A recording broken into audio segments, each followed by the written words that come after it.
on the stage to deliver the opening remarks. Sir, please.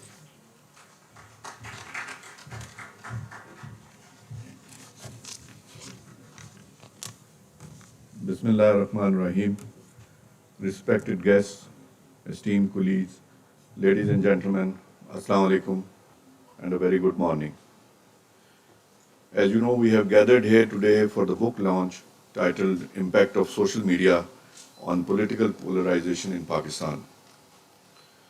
Ladies and gentlemen, this study examines the growing role of social media in shaping political attitudes, behaviors, and divisions in the country. It situates itself in the context of Pakistan's rapidly expanding digital landscape, where platforms like X, Facebook, TikTok, WhatsApp, YouTube, and Instagram have become central to how people receive, discuss, and contest political ideas. The research explores now and how social media interacts with partisan identities, how it enables both engagement and exclusion, and what this means for political polarization in Pakistan. This study was conducted over a period of 1 year, combining both quantitative and qualitative methods. A structured survey was administered to a representative sample of over 1,000 respondents from across Pakistan, capturing a range of demographic, geographic, and political profiles. In parallel, in-depth interviews were also conducted with key informants and stakeholders to enrich the data with qualitative insights. The analysis focused on user behaviors, perceptions, and experiences to identify patterns in how social media contributes to echo chambers, narrative buildings, and mobilization, and where it risks fostering intolerance and division. The findings confirmed that social media is a double-edged sword. It enables civic mobilization and inclusivity at one hand, and yet also amplifies misinformation, toxic language, and polarized attitudes. More than 62% respondents agreed that social media has made politics more polarized. The study calls for urgent and coordinated efforts from policymakers, political parties, civil society, and media platforms to mitigate these effects. It recommends introducing digital literacy into educational curricula, holding social media companies accountable for harmful content, moderating online discourse, promoting fact-checking initiatives, and explaining and exploring indigenous digital platforms to reduce reliance on foreign-owned networks.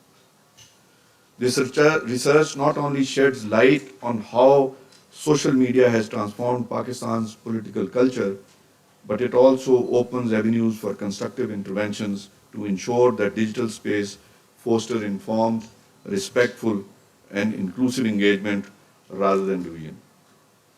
I would also take this opportunity to commend the team which undertook this study under the supervision of Director Research, Brigadier Dr. Rashid Wali Janjua. This team included Ikra Siddiq, Faizan Riaz, Sayyid Hassan Ahmed, and Noreen Akhtar. Very well done for this job and great insight. Thank you very much.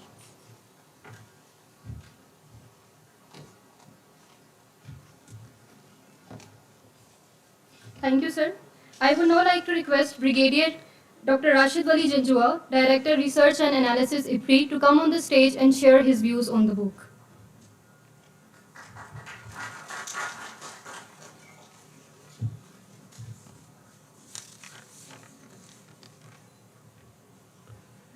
Bismillah ar-Rahman ar-Rahim.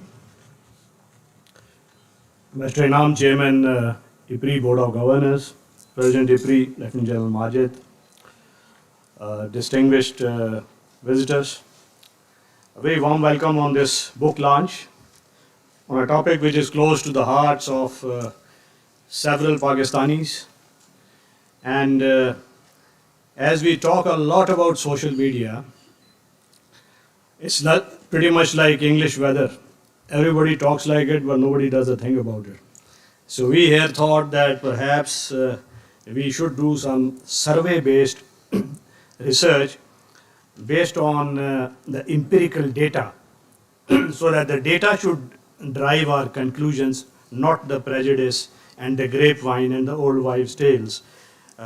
This is a phenomena which is as esoteric, as difficult, amorphous in its content, technology, in its virality, and which should enable us to connect, but unfortunately, it is leading to disconnection. The social media has emerged as a veritable polarizing agent in this present era. The world is still coming to grips with this phenomena. The democratizing potential of the social media due to its access to the poor and rich alike was supposed to foster pluralism, inclusivity, and accommodative attitude.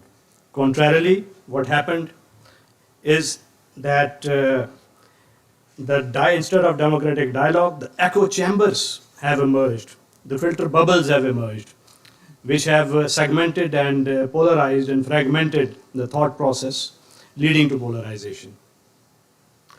Now, the concerns and voices against the excesses of social media first arose in the West as the technology itself arose in the West.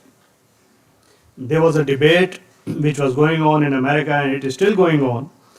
And there are writers, social psychologists like Jonathan Haidt and Tristan Harris with his docudramas, The Social Dilemma, which have expatiated at length about the pernicious effects, the negative effects of this phenomena, as to what it is doing instead of enabling a connected world and accommodative dialogue.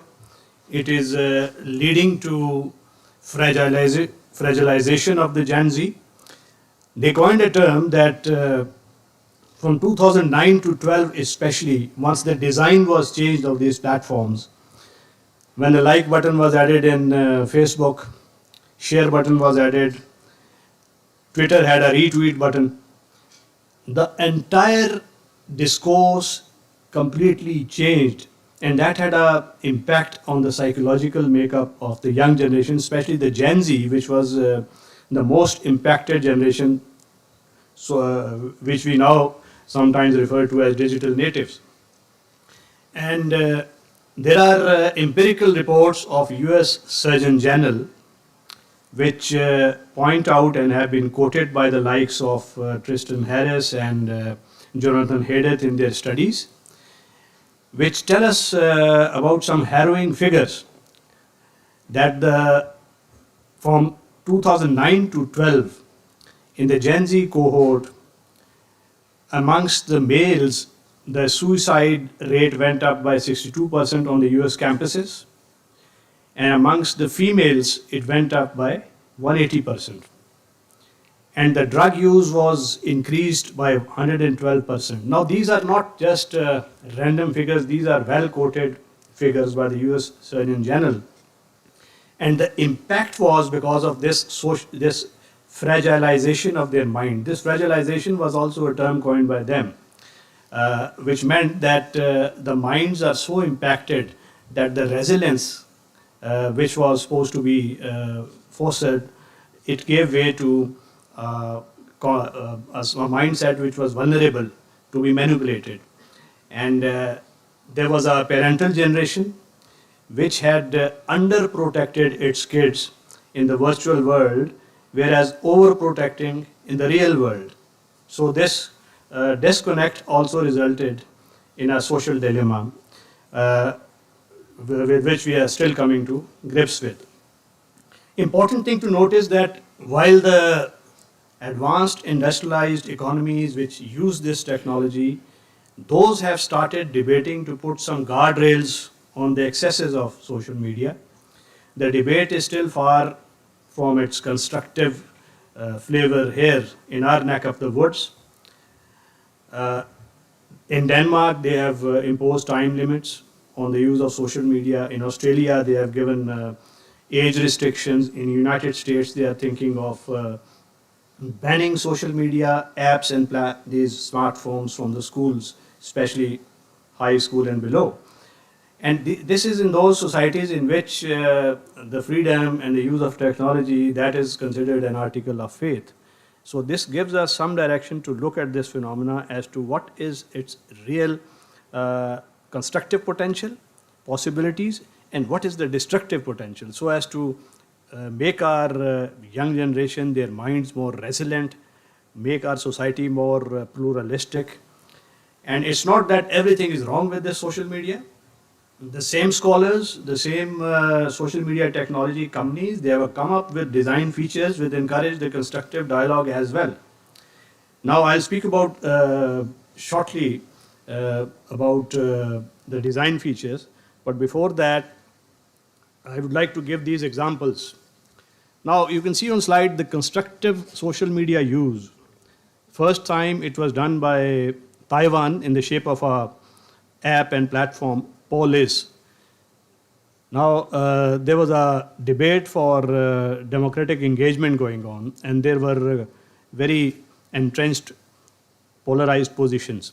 So that debate was facilitated by a structure and design of that app and that platform, which did not have a unnecessary like and share button. So that disincentivized negative sparring, verbal sparring.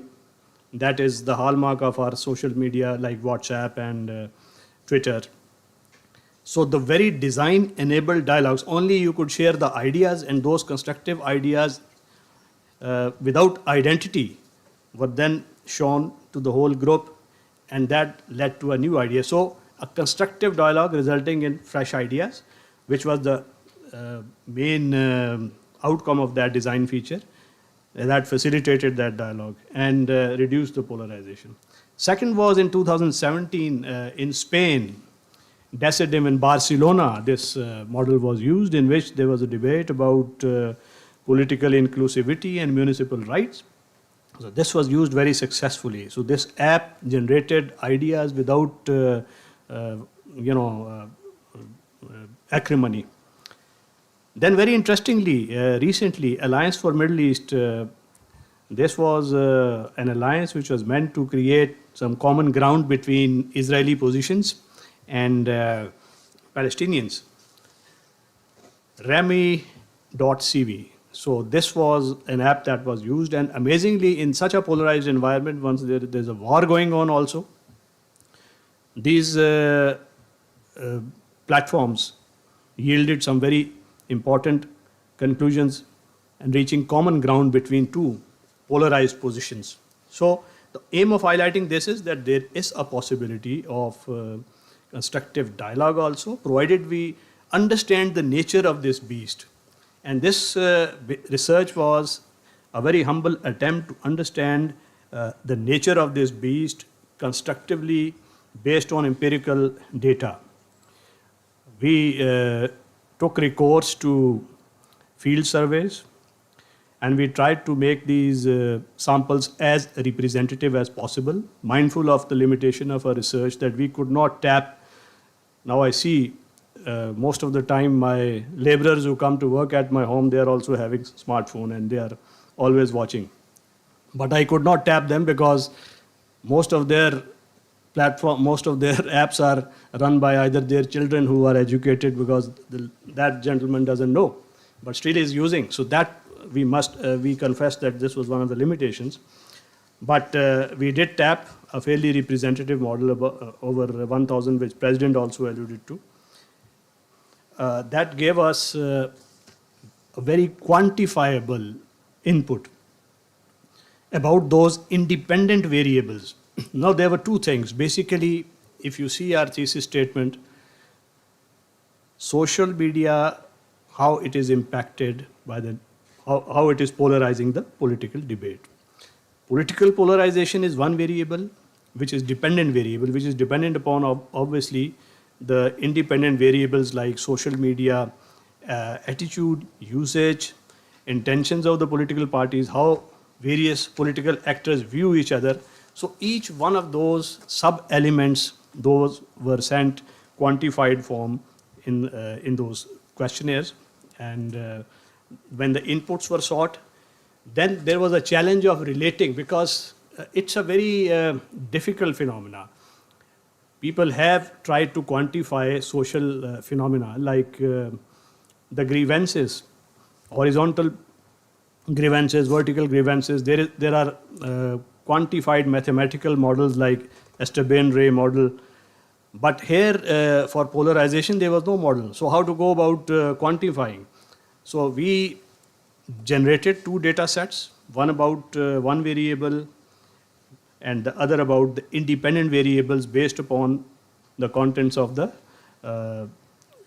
questionnaire.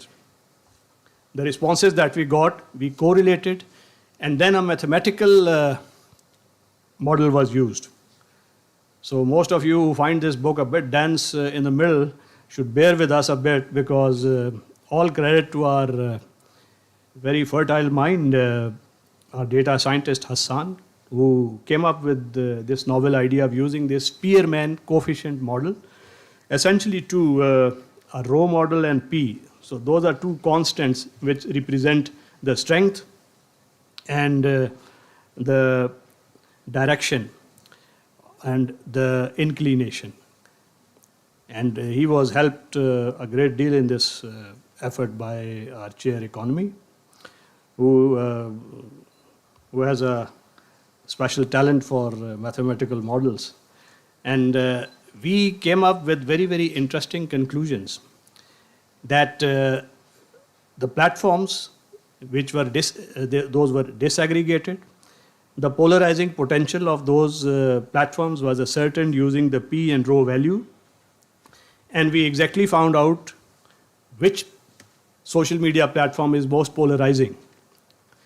And amazingly, it was a good fact check for me also, reality check, that Facebook was not that polarizing, Instagram was not that polarizing, political polarization based. The Twitter was the culprit. Why? Because Facebook is a kind of a batik, you can say. Instagram is a round view mirror. And the Twitter is now your townhouse. Everybody is sitting here speaking, sharing. And credibility, the most important variable that was identified was that people accord a lot of credence to what is debated on Twitter. All serious political actors, all very strong, intense political actors, they resort to Twitter. So whatever happens on Twitter, that adds to the polarization of the debate. That is taken seriously. So those conclusions were drawn, which I'm sure the team will slightly dwell on that.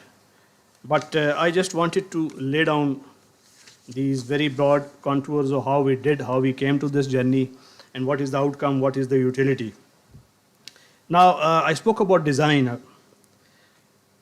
The big tech is spending like mad on AI and platform engagement.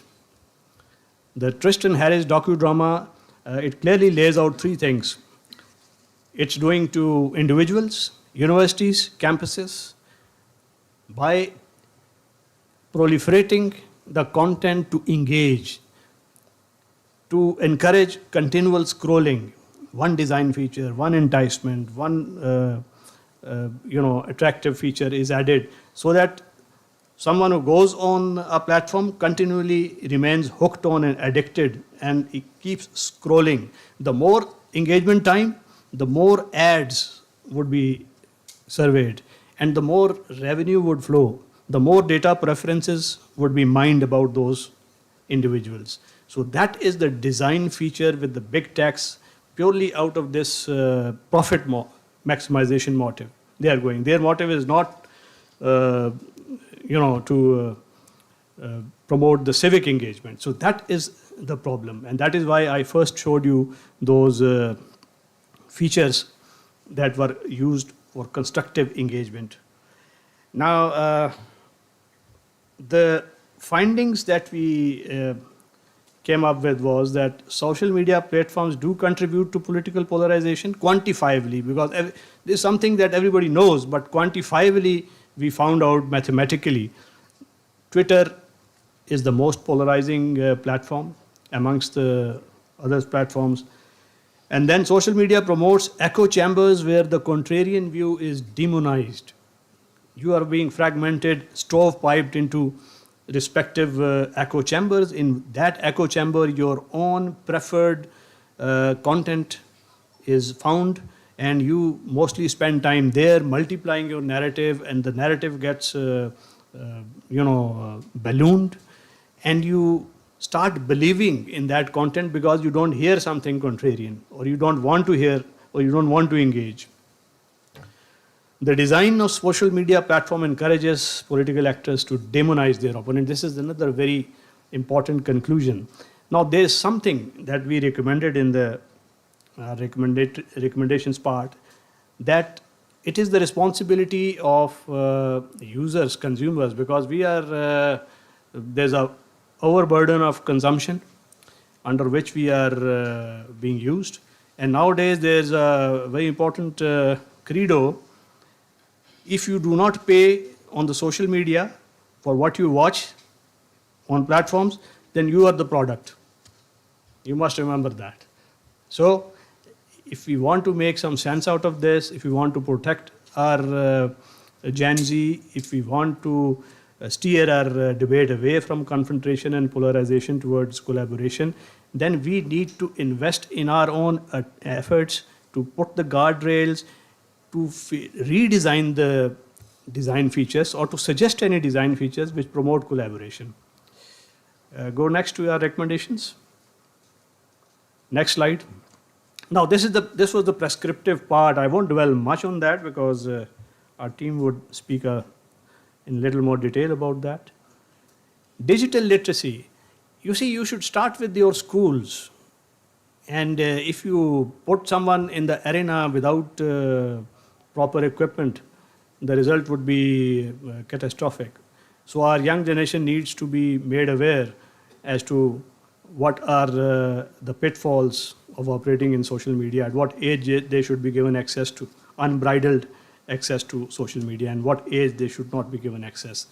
And digital literacy is not confined to schools, it should be in the universities and colleges and the government institutions as well, because generations like us who are now coming to grips and understanding also need to be educated. Accountability, this is something very, very important. Social media accountability is a miss. We have no way of holding big techs accountable. And there is a very important book that we came across while doing this research, that was The Death of Truth by Stephen Brill.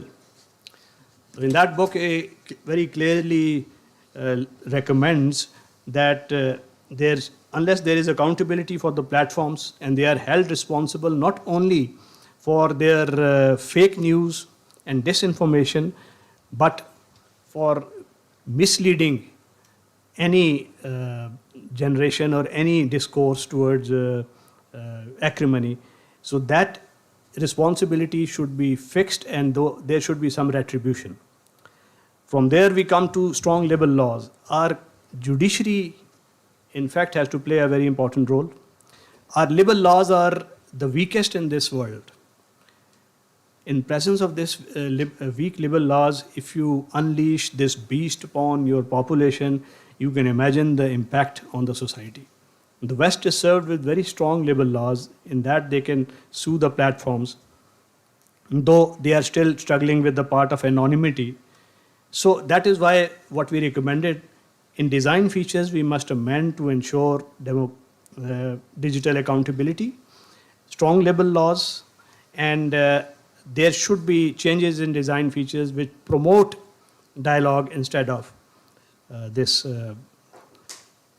acrimony. And that's the design changes in social media platforms to promote dialogue. Then lastly, fact check mechanisms. Those we give a lot of lip service. The government has one fact check platform, Geo has another, but none of them is very, very credible, and none of them gives the final word.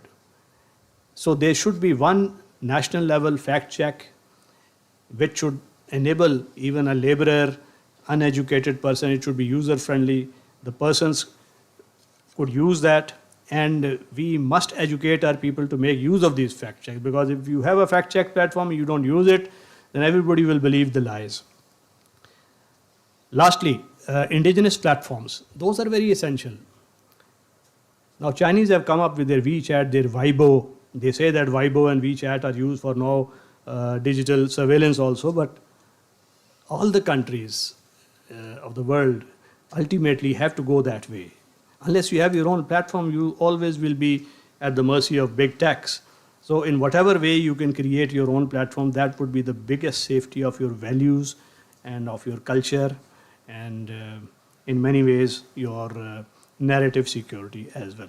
So with this, I'll stop here and hand you over to the MOC for the next speaker.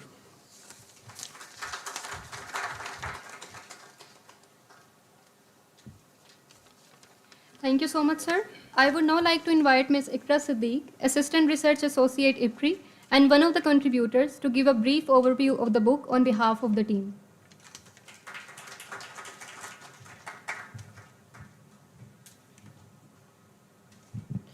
Esteemed speakers, respected participants, dear colleagues, ladies and gentlemen, Assalamu alaikum. I'm honored to be able to present this book before you all on behalf of my team, which is sitting right in front of me in the second row.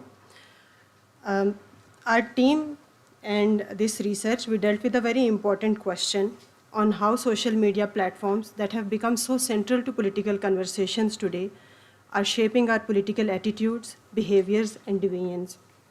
When we started this study, we wanted to examine this phenomena empirically and systematically. We wanted to know whether and how social media is contributing to political polarization in Pakistan. We found out that in the past 7 years alone, the number of social media users in Pakistan more than doubled. In 2017, we had 31 million users, social media users. And in 2024, we had 71 million social media users. So it almost doubled. Interestingly, during the last year, we lost a few million social media users, partially because Twitter was not working. So now we stand at 66.7 million users with our social media users. And our internet users are definitely much more. We have 116 million users, so this makes around 45-46% of the total population. So we see that social media has become very central to our political conversations. It has become a very powerful tool for political engagement, mobilization, and narrative building. But at the same time, it has also become a space where intolerance has grown, echo chambers form, and disagreements turn hostile. For those of you who are new to this conversation, echo chambers happen when people mostly interact with others who share the same opinion, and they only hear ideas that confirm what they already believe. There is a mechanism in social media that we call as filter bubbles. So filter bubble is when popularity-based algorithms in social media or search engines, they show you only the content that you would agree with. It is based on your previous likes, dislikes, and social media activity.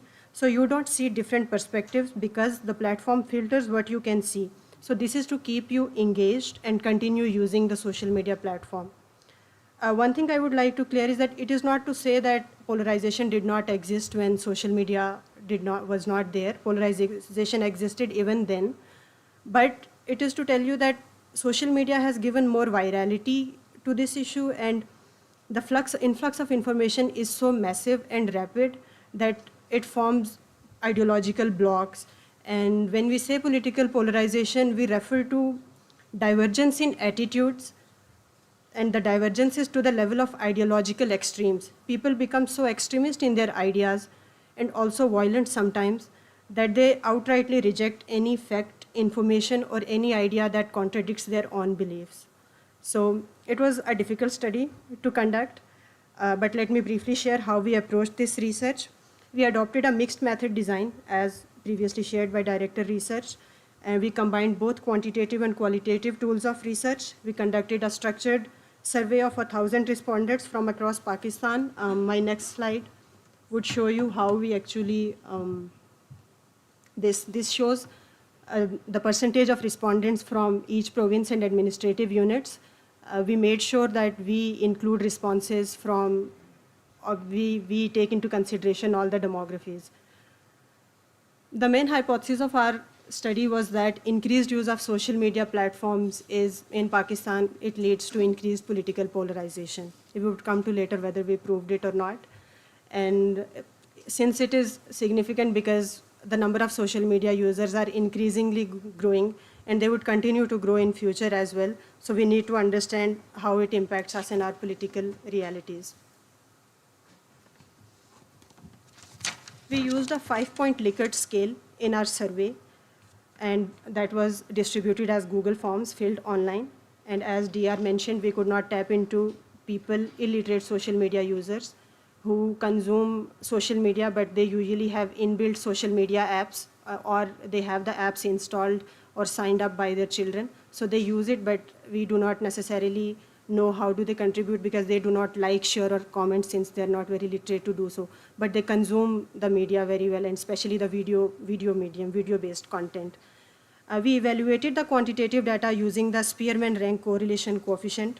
It is a model that measures the strength and direction of a relationship between two data sets. We also conducted in-depth interviews with key informants, journalists, political workers, social media experts, and academics to complement the numbers with personal insights and informed opinions.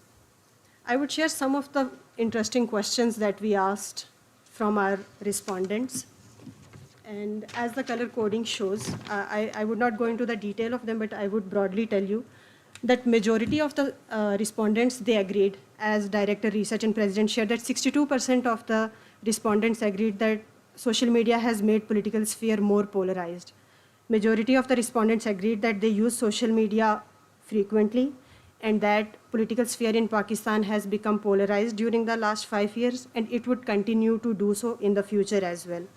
These frequent social media users also agreed that their online activity, it impacts their offline life and political ideas as well. And they also agreed that their political views, they have undergone significant change during the past 5 years. And it is safe to assume that since they use social media frequently, social media contributes to how their opinion change. The findings of our study show that social media is complex, how it impacts our political arena, it impacts it in multiple ways. And it not only generates engagement, mobilization, and inclusivity, it also amplifies misinformation, deepens ideological divides, and creates echo chambers where dialogue is replaced by hostility.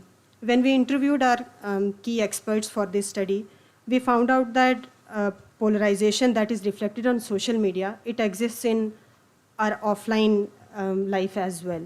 So the polarization that reflects on social media is also there in our offline political arena. And because people are not very literate when it comes to media, their media literacy is not as much. So lack of media literacy also generates political polarization besides the political incidents that happen in real life. And a major factor that adds to this political polarization are the popularity-based algorithms that play a large role. And since people are not very literate when it comes to social media, they do not know how the political content on social media could be skewed or manipulated. They are not able to identify whether this information is fake. It could be a part of some broader propaganda. So it was one of the recommendations that DR shared, that we need to literate our masses when it comes to social media.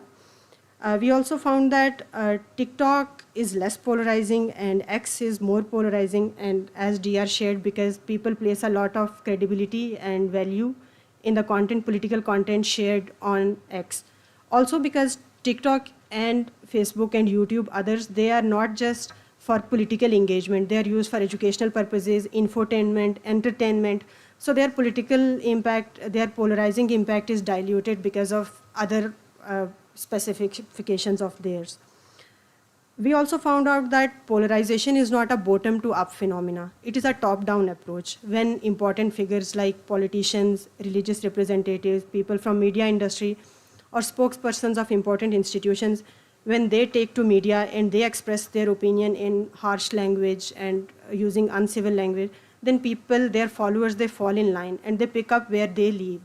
So this leads to formation of ideological blocks.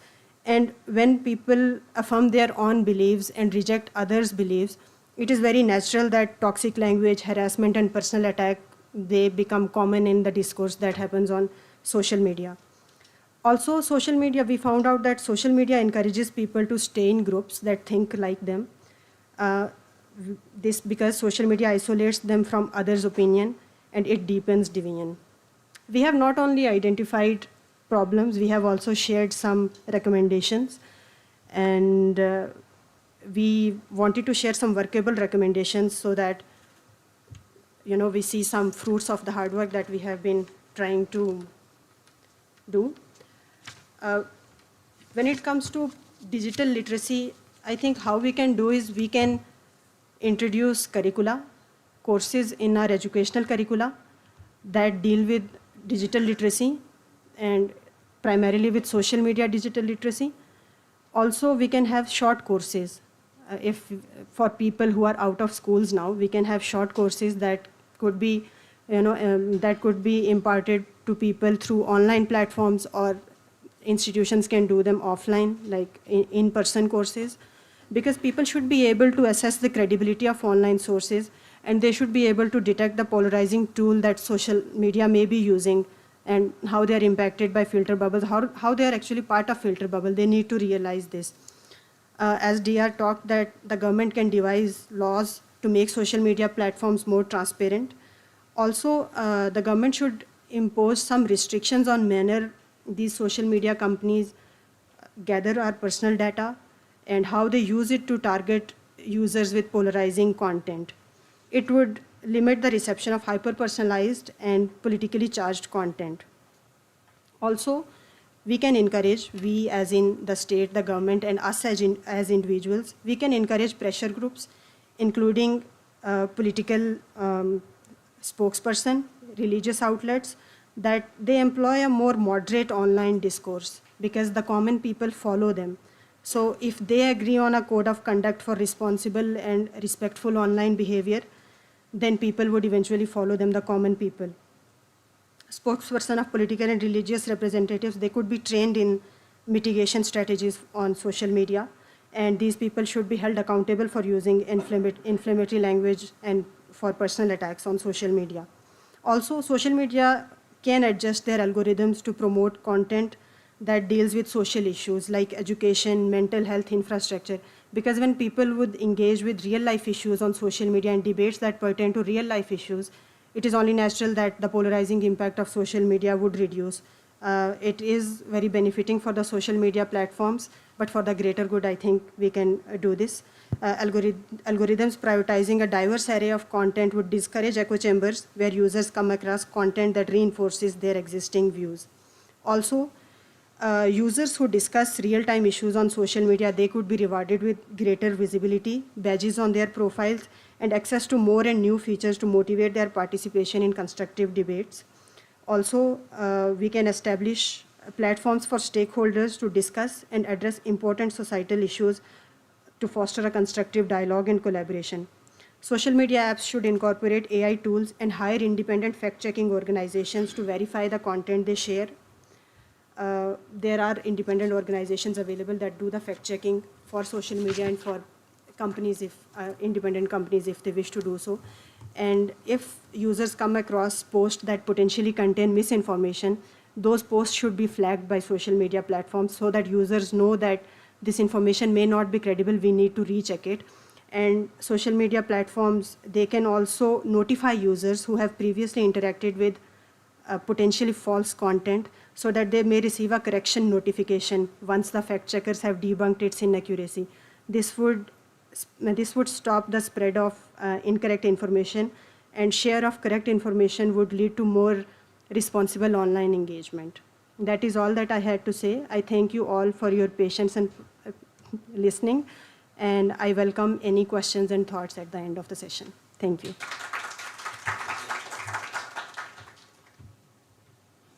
Thank you, Ikra. I would now request Director Advocacy and Communications IPRI, Mr. Siddiq Hamayu, to please share his comments on the book.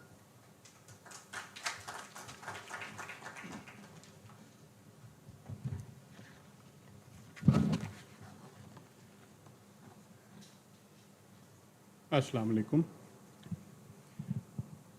Chairman of the Board, Ambassador Inam, President IPRI, Lieutenant General Majid Ehsan, esteemed colleagues, distinguished guests, ladies and gentlemen.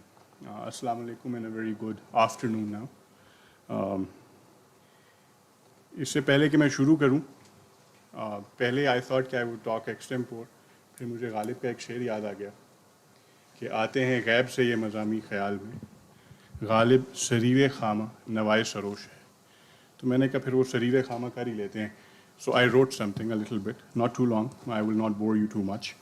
But it is both an honor and a responsibility, I think, to stand before you today as we launch this very important study, Impact of Social Media in on political polarization in Pakistan.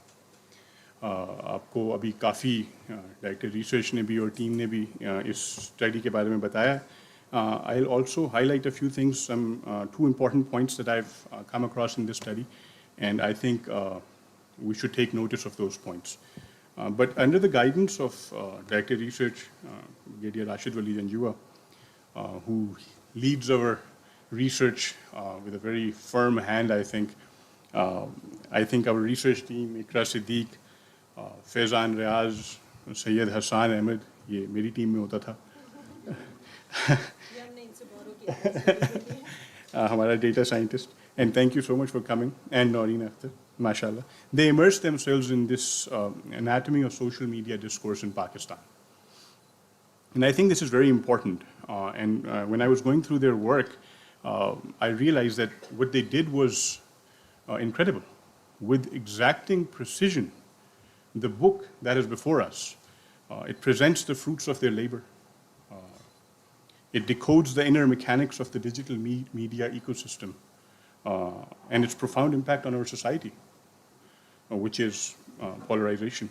The authors of this study have already unpacked the details, and DR ne bhi kafi uske director research ne bhi details diye, and I don't think I want to bore you with that repetition, but I must commend the research team for conducting not just quantitative research, but qualitative research that captures both the pulse of the respondents, the 1,000 plus people that they questioned, but the diagnosis of experts through quantitative research. When they went to the experts and talked to them, the professors at universities, my predecessor, other experts, and they took their input as well. So their work, I think, is presented in a manner that is accessible to policymakers and the public alike.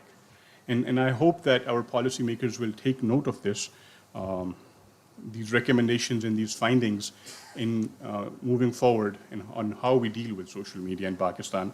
So one striking fact that deserves reflection in this study, in my opinion, is this, that Pakistan has 66.9 million social media users out of 116 million total internet users. And remarkably, the same number, 66.9 million, of TikTok users. This is very interesting. जितने लोग हमारे social media पे हैं, उतने ही लोग हमारे TikTok पे हैं. So TikTok is very vast and very deeply entrenched in Pakistani society. This figure, I had to read it twice and even ask someone if this is right. अब उसमें यह है कि जो टिकटॉक के यूज़र्स कैलकुलेट होते हैं वो आपके जो गूगल के एड्स रन होते हैं उससे होते हैं. आपने उसमें लिखा है. हाँ, तो वो इस वजह से जितने सोशल मीडिया यूज़र्स होते हैं वो मैक्सिमम फिर टिकटॉक पे ऐड की रीच है. But this is still a very, this It figure is. is staggering. It is. I think.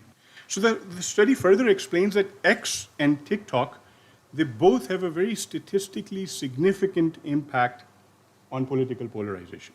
Lekin it's very different. They impact, the political polarization ka jo impact, it's very distinct when it comes to X and when it comes to TikTok. On X, polarization emerges from the perceived reliability of information. So what you're looking at on TikTok, what you're reading, what you're commenting on, it's considered reliable because verified accounts, because coming from the horse's mouth, and all of that. But on TikTok, given its vast reach, political content spreads widely but lacks that credibility, which is very interesting. Because TikTok is also statistically significant in this polarization, but it lacks credibility, whereas X has credibility. So I think this introduces a very different dynamic altogether. And this is something very important that we should, as users and consumers of social media, also take note.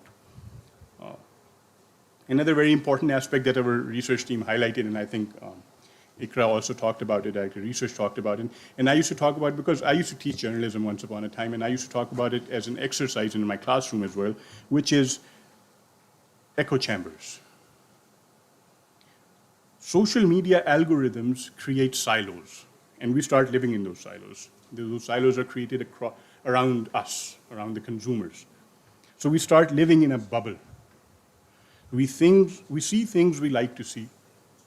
We start believing things we like to believe. We can become rigid in our thinking and start looking at the world from an artificial perspective that was created with the help of algorithms and created with the sole purpose to keep us coming back, as Director Research earlier mentioned, for the sole purpose of generating profit. So we start living in that bubble. It is these echo chambers that we need to break out of. But how? And I think this study gives a very fine recommendation how to get out of those jails, and that is through digital media literacy. Polarization, of course, is not inherently unnatural. As human beings, we are diverse. We differ not only on the grand questions of existence, such as where we came from, but also on the most trivial of debates, like whether biryani should have potatoes. And I don't think that it should have. Polarization stems from the same root as diversity. And diversity and polarization are both very intricately linked. Different religions, different customs, different values, different beliefs have all polarized us throughout history. Optimatus versus popularis, the good ones versus the popular ones in ancient Rome, Catholics and Protestants, Hutus and Tutsis in Rwanda, Hindus and Muslims, Democrats and Republicans, and many other examples in Pakistan that we see. But let us take a step back. And I think this was also mentioned in your presentation, that social media does not create polarization. Polarization has existed in human society since thousands of years. There was a Greek courtier by the name of Petronius who gave the idea of moderation 2000 years ago. जिसके बाद वो Oscar Wilde की एक बड़ी famous misattributed quotation to Oscar Wilde, everything in moderation, including moderation. So the polarization hai, it's not basically a result of social media. But social media shapes it. It amplifies it. It deepens the divide. It gives it a stage from which belief can gain momentum, whether in goodwill or hostility, whether it is a view that tolerates dissent or one prepared to defend itself, be it through words or in unfortunate instances through weapons. As I mentioned earlier, Hutus versus Tutsis. Honorable colleagues, I am delighted to say that our team of researchers put in exceptional work in this study. Outside of the empirical research, their recommendations of promoting digital media literacy, shifting focus to real-life issues, and promoting diversity in the digital space are worthy of notice, and I hope and pray that the right quarters take notice of this. In the end, I am deeply grateful to have been in the presence of this great intellectual gathering and honored to express my views on a research well done.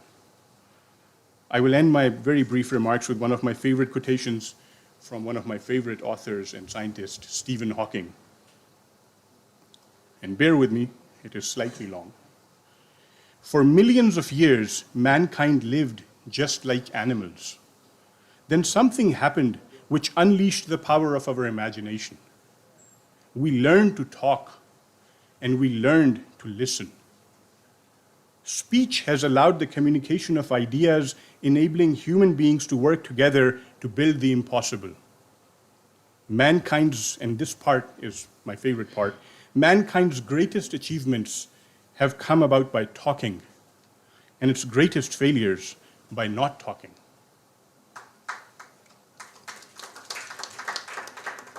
It doesn't have to be like this. Our greatest hopes could become reality in the future, and with the technology at our disposal, the possibilities are unbounded. All we need to do is make sure we keep talking. Thank you very much, and very well done.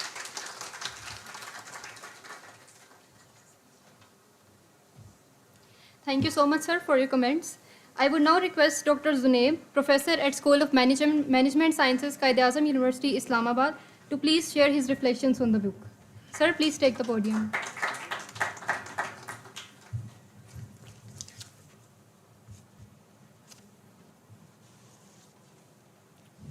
Worthy President, IPRI Lieutenant General Majid Hassan, Director Research, Brigadier Dr. Rashid Wali Janjua, Director Advocacy and Communication, Ms. Ikra, team of the authors, distinguished guests, ladies and gentlemen, Assalamu alaikum.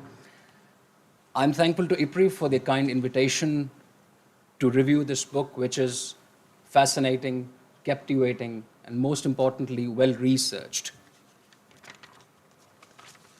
For years, the researchers tried to quantify this phenomena that evolved so rapidly we could not even gather. They tried to quantify, some tried ethnography, some tried sentiment analysis, but this particular study is so fascinating, it quantified our perceptions, our attitudes, our behaviors that we exhibit on the social media, and for that I think the authors deserve a credit. I say a job well done, keep up the good work, because to my knowledge, this is the first of its kind study to have carried out quantitative analysis to assess perceptions and attitudes. And as the speakers before me highlighted how much effort went into it, so I think this study can serve as a benchmark for many academics and practitioners. We are live, right? Well, who'd be watching? Subscribers of IPRI, followers of IPRI, someone who received the link from their social circle or peers. Why did they subscribe in the first place? Why did they subscribe your channels? Because your content was engaging. And if you just give it a thought, how content evolved, it was the photos, then it was the videos, then it was the shorts. And as mentioned before, the engagement matrix took the center stage. You were able to like, you were able to comment. Why were you on the social media in the first place? Because that allowed you to create your virtual personality. It allowed you to show people that I have these interests, these likes. They started liking, they started subscribing, they started to show the association. Why? Because they wanted a certain personality. They wanted a certain social acceptance. Now imagine your favorite brand is being attacked one way or the other. You would come out to defend your allegiance. And imagine your post being liked by your favorite brand, reposted. Would you not like that fame? Would you not like to be viral? Acknowledgement of your virtual personality by your favorite brand. All of these and everything that you talked about, Brigadier Saab talked about, points that we have this understanding of our virtual personality. We are trying to manage that along with the in-person personality.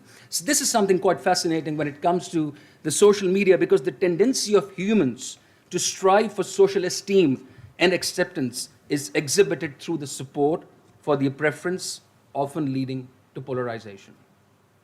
Speaking of which, didn't we always have polarization? Did we not grow up in polarized households?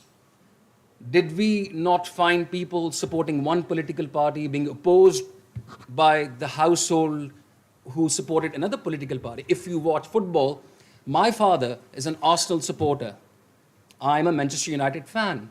And on top of that, my brother supports Liverpool. So you live in a polarized society, polarized household. But the political parties, when it comes to political parties being treated as a brand, especially when they were able to harness the power of social media, when they realized that we can also quantify the followers. बहुत बड़ा जलसा था, बहुत बड़ा मजमा था, बहुत नारे लगे. Social media gave you the numbers. We have subscribers, we have likes, we have followers. Here's a post, please like, share. Allowed people the voice. And the political parties as a brand defied a lot of theories. Last year in the elections, we saw how people reverted to social media for information and how much they relied and how quickly the information was disseminated so that people could take a timely decision. But having a voice doesn't mean it should go unchecked. Reactively, we started formalizing policies, we started to work on legislations, but more importantly, we started working on educating the youth, educating the generations who are on the social media.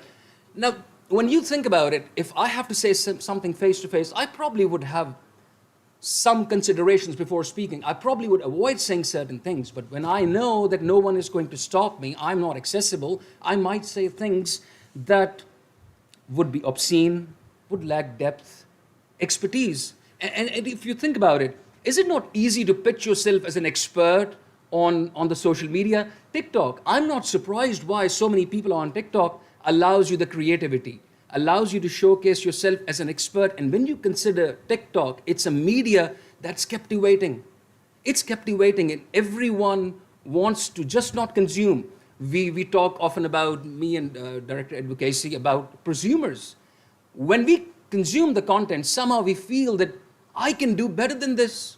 I should also try my hands. And with technology at our disposal, the accessibility, we all want to be producers. And that producer, that content creator becomes your advocate.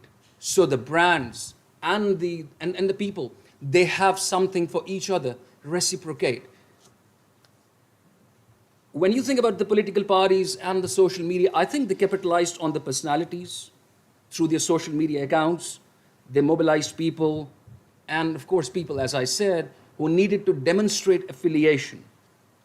The share-worthy content is often sensual and laden with all these hashtags so that it can spread quickly. You want a test, like small test to check your polarization? Darul हुकूमत में खतरे की घंटी, अहम खबर आ गई. What do you think it would be about? Some political parties, some government, it is about the rainfall that we are facing. So just to make it sensual, Darul Hukumat mein khatre ki ghanti, so we all live in those echo chambers. We have filter bubbles, so we have the confirmation bias. Mujhe yahi sunna hai, only that news is going to connect with me. But this was just a brief sort of introduction to this amazing research domain, which has fascinated me for quite some time. I've worked on it, and as I mentioned before, that this is the first of its kind study to quantify the human emotion on social media. Chapter 2 was quite interesting, which focused on political polarization in Pakistan. I think this phrase sums up the crux of this chapter: us versus them, hum tum. That's it. So rightly put, with a few examples. I'm just trying to intrigue you, so if you have not read the book, you should. And you would see the connection. It is about us. We experience it all the times, and your team had the courage to come out and say, ye aap sab kar rahe hain na, aise ho raha hai. So chapter 2 was quite impressive with the use of examples. Chapter 3, of course, you mentioned encouraging figures. Brigadier Saab also mentioned how internet has penetrated and we have access. But I'd like to quickly highlight that despite the high number of users, still the access remains uneven. The cell phone ownership is different for both the genders, the internet speeds, frequent outages, but still we have grown patient with the technology. We have grown patient with using the internet. We can wait, and we can wait so that our virtual personality stays intact. Our echo chambers, our bubble filters, they remain there. And when we talk about the social media, all the different apps, like my friend Mr. Siddiq Humayun, I was also surprised, TikTok, but then I mentioned how captivating, engaging it can be, how easy it can be for us to create content and become viral. We all want to be famous. But what surprised me was how Twitter, which has a certain brand personality, it's sophisticated, which is why it has a certain audience, and which is why, not surprisingly, it has around 2 million followers compared to 6 odd million TikTok followers. Was it the ban, or was it because I was not able to protect my echo chamber? I could not find content that was put up by the accounts I subscribed. Was it because they were not there, so I thought, what's the point of being here? My echo chamber is shattered. So maybe we can look into it more, but this data was quite fascinating. Now, if I can talk about the next chapter that talks about social media and political polarization, I think in the words of Hussein Nadeem, it is not a comparison, social media and political polarization, because one is technology and the other is a social phenomena. The only thing I feel that relates them is how we have started utilizing technology to highlight our associations and affiliations. I wanted the audience to see a couple of interesting findings, and I requested the author beforehand if those can be shown on the slide, please. If I can please have page 37. Yeah, thank you very much. Page 37 actually has the respondent's perspective on the influence of social media on political views, intolerance, and engagement. When you talk about political polarization and you come across something of an assessment of diversity, how many people want to welcome diversity? So if you can, I don't know if it's readable, but more the reason to find the book and read it. So when you think about welcoming diversity and recognizing diversity, this was something that gave me hope. The audience, your respondents, they actually were able to convince, they are convinced that yes, I have to respect the opinion of others. And then the last two talk about verifying the news, confirming the source. It shows that we have grown into technically savvy people, and we can distinguish, we have our own cues. You'll be surprised how many cues people have, and some of the people who could not become a part of the study, who subscribe Ghanti ka Nishan, Anguthe ka Nishan, they need to know nothing else. They only know Ghanti ka Nishan kahan, Anguthe ka Nishan kahan, because we need those subscribers to form opinions. If we can also look at page 46, please, where the perspective on polarization, political ideologies, and social media behaviors was captured. When was it not a politically polarized society? We simply found the voice, and we did our best to put it out there for the world to see कि मैं भी एक तज्जियाकार हूँ, मेरी भी एक अहमियत है, मेरा भी एक वजूद है. The audience were young, but what would the older generation say about it?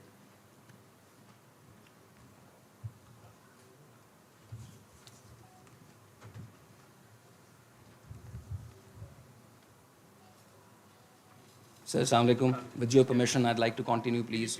And I'm quite honored to be sharing the stage with you.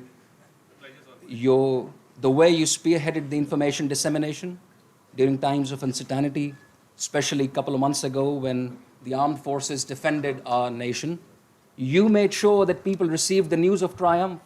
You were the face of victory for many a people. And for that, and your calm demeanor when you talk about intense subjects, is something of a benchmark for me, and I'm very thankful that you could make it here, sir. I'll quickly take you on board. We were discussing the impact of social media and political polarization, and I took a lot of leaves out of your book, sir, when I hear you talk about all this phenomena. The way you regulated the news, of course, the way you made sure that people would not just say anything, it should not go unchecked. The findings were quite interesting, and I think what I get from that is कि अब मैं मेरा तुम तुम्हारा नहीं. I think what we should all find as a hope, as a beacon of light from this particular study is to focus on us, we, hum, hamara. So that is going to settle a lot of debates if we make it a habit of not saying mera tumhara but hum, hamara. So that is going to be something of a way going forward. The authors rightly pointed out in the findings that we have to devise policies, we have to educate. But I want to just say something about how to counter the beliefs of people. I think when you consider TikTok, the source there is similar to the target audience. They're familiar. If they are not familiar, they make themselves likable. So if we want to get our point across, we have to find sources that are familiar, that are likable. So that is really going to serve the purpose. And I just wanted to highlight that the older audience, if they can also be taken into, their perspective can also be taken into an account. And like this event, which is being broadcasted live, let's integrate the traditional media and the digital media, allow debates and broadcast them live. People like to be there in the live broadcast. So I think this can be one way going forward where we use the traditional, along with all the suggestions that the authors and Brigadier Saab quoted, educating at school level, university level. But I think we should make a habit of combining both the traditional and the digital media. With that, I would thank you for your patience and listening to my views. Thank you very much. Thank you so much, sir, for your comments. Ladies and gentlemen, we will now proceed with the address by Chief Guest of today's event, Honorable Minister for Information and Broadcasting, Mr. Ataullah Tarar. Thank you very much for your kind words. I'm greatly honored. And it's a matter of great privilege to be here amongst this august audience on a topic which I think affects the world at a large scale. And I was at a seminar in China a couple of days back, and I learned something very interesting. The new media or the digital media is divided into two categories of people. The older generation is seen as digital immigrants, and then there's a Gen Z or the younger generation who you can consider digital natives. This was a very interesting concept because the need of the hour is to use social media for positive purposes, on social issues, on world peace, on issues which concern the public at large. And I'm grateful to IPRI for organizing this book launch and seminar on this most important issue. I believe that social media, whose users have increased many-fold in the past few years, and traditional media slowly heading towards irrelevance. And political polarization, let me also admit that all political parties in Pakistan are responsible for the irresponsible use of social media. Because if you don't confess, there is no room for improvement. Unfortunately, due to lack of regulation, due to lack of legislation, due to lack of social awareness, there has been negative use of social media, especially in our society, which was already a politically polarized society. And we realized the need for regulation or the need for legislation when we started suffering the damage. So according to a report of the World Economic Forum, when world leaders were asked, what is the biggest threat of our time? They did not say the biggest threat is climate change. They did not say the biggest threat is nuclear war. They did not cite any other major issue as the biggest threat. They said the biggest threat of our age is fake news and propaganda. Now, when we go towards research and analysis of the use of social media and the users that have increased manifold, especially in our part of the world, we realized the need for regulation and legislation when we started suffering damage. And damage to what end? Damage to the end of reputational loss, damage to the end of harassment, damage to the end of causing personal damage to people on social media due to prevailing political agendas. Because the traditional media has certain checks and balances attached with it. For example, newspapers used to have an editorial board, there was an editor-in-chief, and there's a whole hierarchy where the content which is being developed from the very lowest level of the level of a reporter going up to the chief editor has certain rules which have to be followed. And when we had the advent of electronic media, we had certain regulations in place because it was the traditional media of the print media which evolved into electronic media. You see, this is a process of evolution. But eventually, the electronic media did not evolve into the digital media or the new media that we are using these days. So because there was an evolution from print media to electronic media, and you saw in Pakistan, mostly the electronic media houses were introduced by those who were already running the print media traditionally. So that evolution brought with it certain things which were inherited. Now, what were those things which were inherited? It was the editorial policy which was inherited. It was the quality of content which was inherited. It was the hierarchy or the structure which was inherited. Hence, we saw an openness, we saw a liberal policy of electronic media, but there was a system of certain checks and balances because of the process of evolution. Now, this is my own thought that because there was an evolution, the evolution or the inheritance carried with it the positives of print media, and that evolution and that transformation had more pluses. Now, when the electronic media transformed or developed into the new media or social media, there was no evolution. This was a new organism which sort of grew on its own, and hence it did not carry with it the content control, the editorial boards, the quality of content, and the certain rules and code of conducts which the electronic media had inherited from the print media. So this automatically evolving organism known as a digital media then started developing certain ills of society. And whenever there was a need for regulation, whenever there was a need for legislation, because you see, when criminal law was developed in the British era, the CRPC, the PPC, the CRPC, I'm sorry, why was there a need to bring about a criminal procedure code? There was a need because crimes had started rising. So you needed a code to set examples, to bring in a system where there was deterrence and there was a legal system in place to deal with crimes. Now, crimes like murder, crimes like rape, crimes like kidnap for ransom.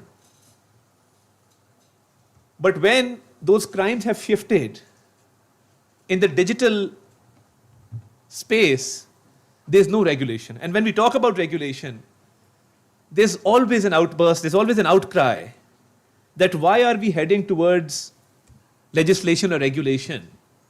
And I always say because now the nature of that crime has changed.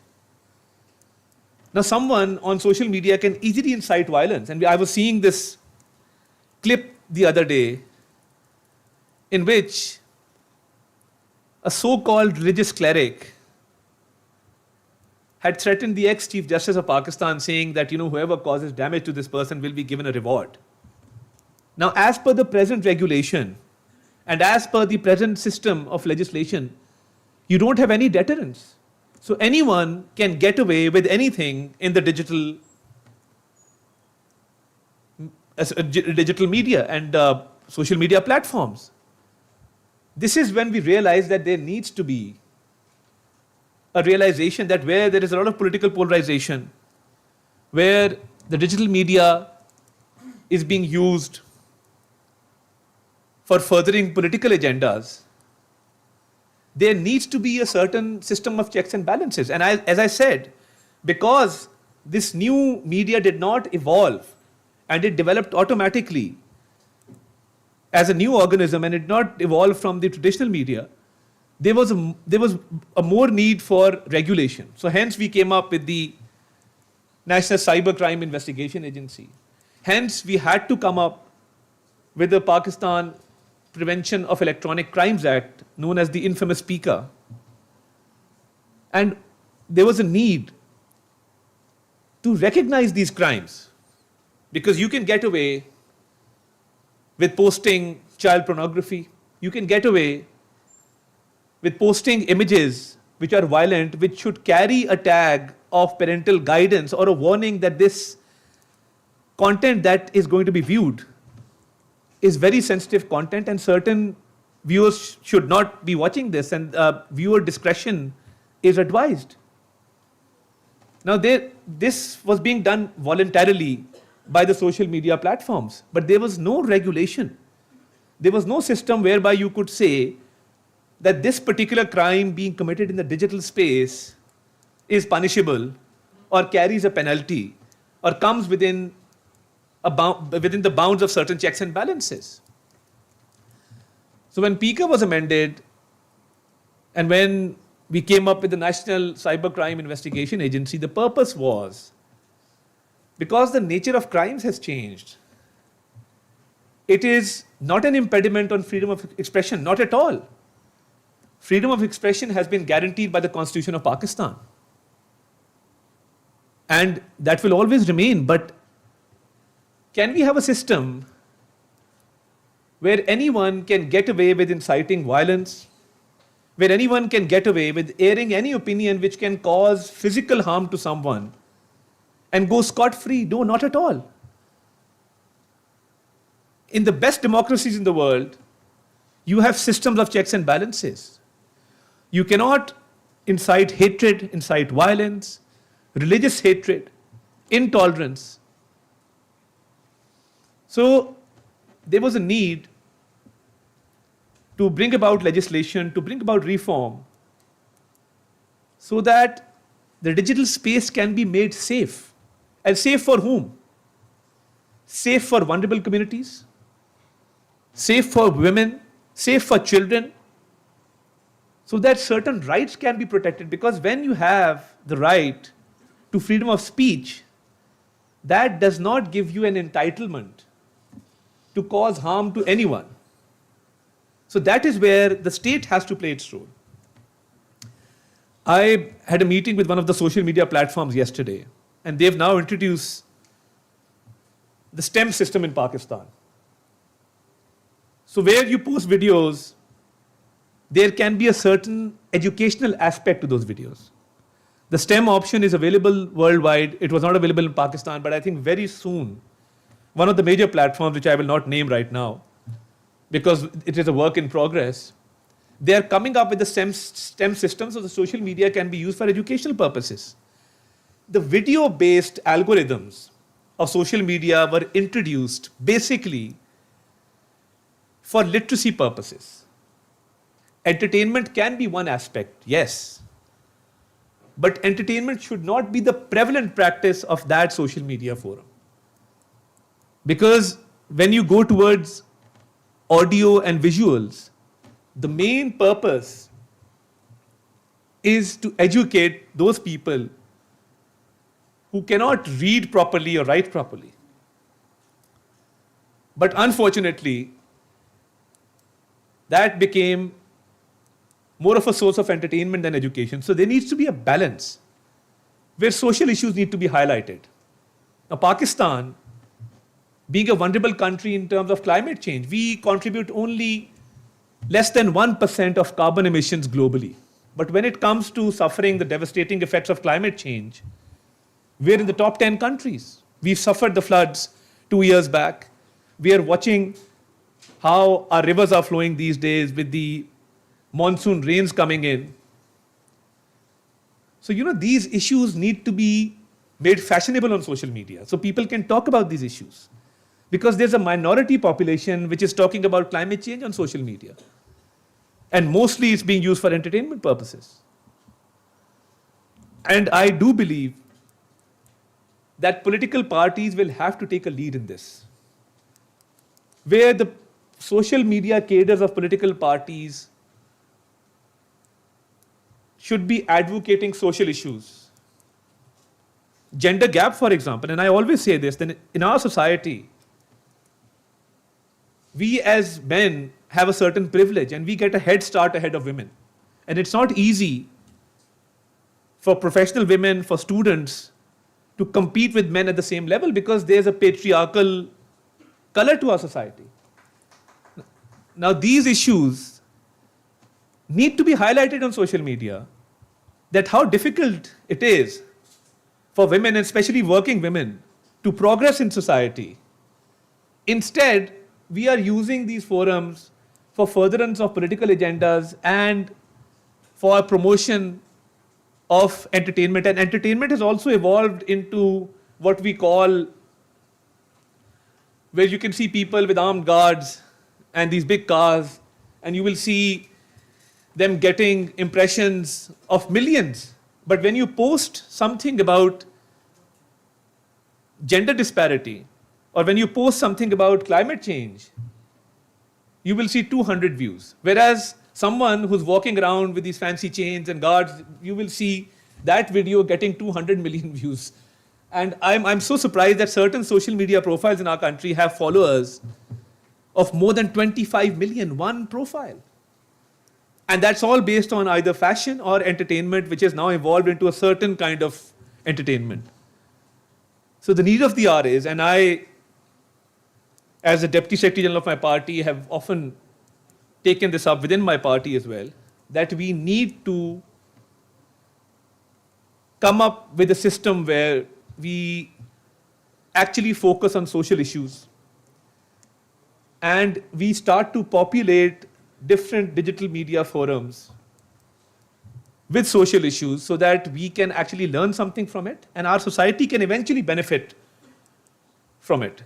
Because you see, every social media forum has its own peculiarities, has its own systems. X, for example, has a different audience, which is the opinion-making audience.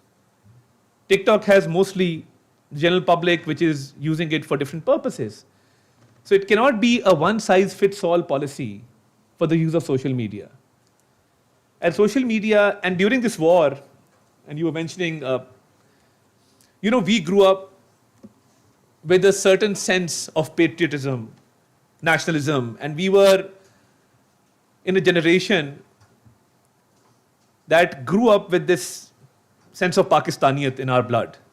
I did not know how the digital natives, the Gen Z, would respond during the war, and let me tell you, because they were digital natives, they really understood how to take this war to another level. And we had the enemy talking about the meme war in Pakistan. They were surprised. What is going on? This is a serious business. It could lead to devastating effects. But our Gen Z was waging a meme war against the enemy. And the way they responded, and the way they took up this mantle of Pakistan during the war, I must say we're really proud of our Gen Z and our younger population, which is using social media, that when it came to the sanctity of our country, when it came to the security of our country, we were all united. And this is a test case for us. that when it comes to Pakistan, even the use of digital media, irrespective of political polarization, irrespective of the political divide, we can all come together as a nation and combat with the enemy and beat them hands down, alhamdulillah. So I think this was also a lesson learned, that there are certain issues on which the whole nation can come together despite political differences, despite differences of opinion, and especially our younger generation. They use the social media so well that I could see that our eastern neighbor was actually shocked on how this meme war was waged and eventually won by our Gen Z. So, a lot of credit goes to them. So, the need of the hour, ladies and gentlemen, is to focus on social issues, and where political parties have a role to play, the government has a role to play, the whole society also has a certain responsibility. And we really need to, and I'm really thankful that IPRI organized this gathering on this all-important issue, because this is the need of the hour. We need to talk about this subject more. We need to discuss this subject. And we need to come up with recommendations as to how we can use social media in a more effective and responsible way, which can actually help our society, our country, and humanity at large. So I'm very grateful for this opportunity. I'm a very non-traditional politician, and I usually speak from the heart, and I don't have speeches prepared. So these were my 2 cents on this all-important issue. And my gratitude to the entire team, to Lieutenant General Majid Ehsan Sahib, to Brigadier Dr. Wasim Janjua Sahib, Dr. Zunaib Tahir, Siddiq Humayun Sahib is here. I'm very grateful to you and your entire team for inviting me to speak on this important issue and for taking this up. And I assure you on behalf of the government of Pakistan that whatever support we can give with regard to responsible use of social media will always be at your beck and call. Thank you very much. Pakistan Zindabad.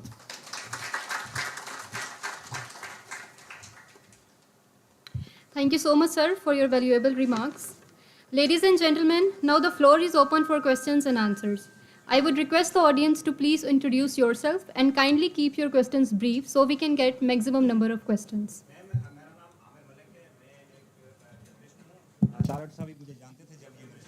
मुझे जानते थे। Question ये है कि हमें ये नज़र आ रहा है ट्विटर जो है एक बाइस्ड प्लेटफॉर्म है, यानी एक पॉलिटिकल पार्टी को अमेरिका में सपोर्ट करता है, फंडिंग करता है, और वो अभी मतलब किसी हुकूमत के साथ भी है।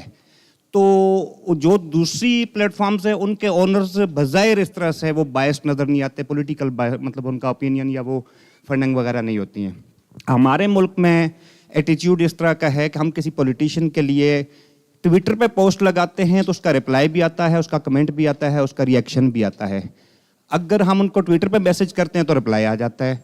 अगर हम फेसबुक पे या इंस्टाग्राम पे उनकी कोई पोस्ट लगाते हैं, कोई न्यूज़ स्टोरी लगाते हैं, तो उसका पॉलिटिकल पार्टी से या पॉलिटिशियन की तरफ से एक तो जवाब नहीं आता, दूसरा ये है कि वो नोटिस नहीं लेते। हमारी जो मीडिया ऑर्गेनाइजेशंस होती हैं वहाँ पे हम मॉनिटर करते हैं ट्विटर अकाउंट को कि शहबाज शरीफ ने आज ये ट्वीट कर दिया है, इमरान खान ने ये कर दिया या तारड़ साहब ने ये कर दिया, हम उनका ट्विटर को, लेकिन हम उनका फेसबुक अकाउंट को, इंस्टाग्राम को हम मॉनिटर नहीं करते, मतलब उसको इम्पोर्टेंस नहीं देते। अब जो ट्विटर जितना अरसा बंद रहा है, इस दौरान भी government organisations, deputy commissioner, IG, यानी ये जो गवर्नमेंट के जो इंस्टीट्यूट्स हैं, उस दौरान वो भी ट्वीट्स करते रहे, अपने ऑफिशियल ट्वीट्स करते रहे, यानी ट्विटर को अहमियत वहाँ भी दी जाती है।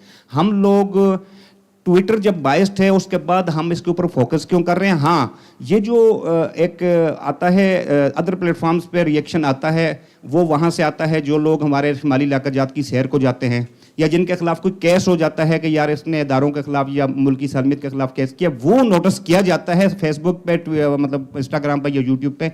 अदरवाइज बाकी चीज़ें कहीं भी ना गवर्नमेंट ऑर्गेनाइजेशंस, ना पॉलिटिकल पार्टीज और ना पॉलिटिशियंस ये नहीं करते। मैं सवाल समझ गया, मैं विद योर परमिशन मैं इस पर रिस्पॉन्ड करना चाहूँगा। देखिए, कोई भी फोरम बायस नहीं होता, उसका कंटेंट बायस होता है। या तो एक्स के ऊपर कोई कदगन हो کہ آپ فلاں چیز پوسٹ نہیں کر سکتے. میں آپ کو ایگزامپل دوں, اینڈ یہ ریسرچ بیسڈ ایگزامپل ہے. آسٹریلیا کے اندر ایک چرچ اسٹیبنگ ہو گئی, اور اس چرچ اسٹیبنگ کی video which was very gruesome was posted on X. Australia کے اندر سوشل میڈیا لاز بڑے اسٹرنجنٹ ہیں. Children below the age of 13 کی ناٹ یوز سوشل میڈیا. ان کا جو ڈیجیٹل سیفٹی کمیشن ہے اس کے بڑے لیڈ ڈاؤن پرنسپلز اور رولز ہیں. اب کیا ہوا کہ آسٹریلین گورنمنٹ نے ایکس کی ایڈمنسٹریشن کے ساتھ یہ معاملہ ٹیک اپ کیا کہ آپ یہ چرچ اسٹیبنگ کی ویڈیو ریموو کریں بیکاز یہ ہارمفل کانٹینٹ ہے, یہ تمام ویورز کو اویلیبل نہیں ہونا چاہیے. اور ایک رفٹ شروع ہو گئی between the Australian government and X. Eventually it was agreed upon کہ وہ چرچ اسٹیبنگ کی video within the geographical boundaries of Australia view نہیں ہو سکے گی, پوری دنیا میں وہ ویو ہو سکے گی. X is the only forum جس پہ ہر طرح کا کانٹینٹ اویلیبل ہے. میں I would not like to go into details, مگر ہر طرح کا کانٹینٹ وہاں پہ پوسٹ ہو سکتا ہے, کوئی قدغن نہیں ہے. تو پہلی بات تو یہ کہ فورم بائس نہیں ہوتا, اس پہ جو کانٹینٹ پوسٹ ہوتا ہے اس کے اینگلز ہو سکتے ہیں, نمبر 1. نمبر 2, جیسے میں نے کہا ون سائز فٹس آل نہیں ہے.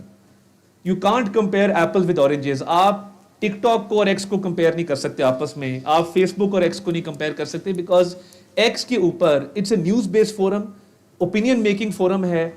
اور یہی ایگزامپل اگر میں اس کو ٹرن اراؤنڈ کر دوں, فار ایگزامپل آپ کے جتنے میڈیا کے اینکرز ہیں انہوں نے کوئی اوپینین ایکسپریس کرنا ہو تو وہ ایکس پہ کرتے ہیں, بیکاز دیکھیے وہ ایک اوپینین میکنگ فورم ہے نا, وہاں سے نیوز جنریٹ بھی ہوتی ہے, لوگ فالو بھی کرتے ہیں, اس نیوز کے آگے پھر تھریڈز بھی بلڈ ہوتے ہیں, اور ایک اوپینین میکنگ کا پورا سائیکل بلڈ ہوتا ہے. فیس بک کی آڈینس ڈفرینٹ ہے, فیس بک کا یوز ڈفرینٹ ہے.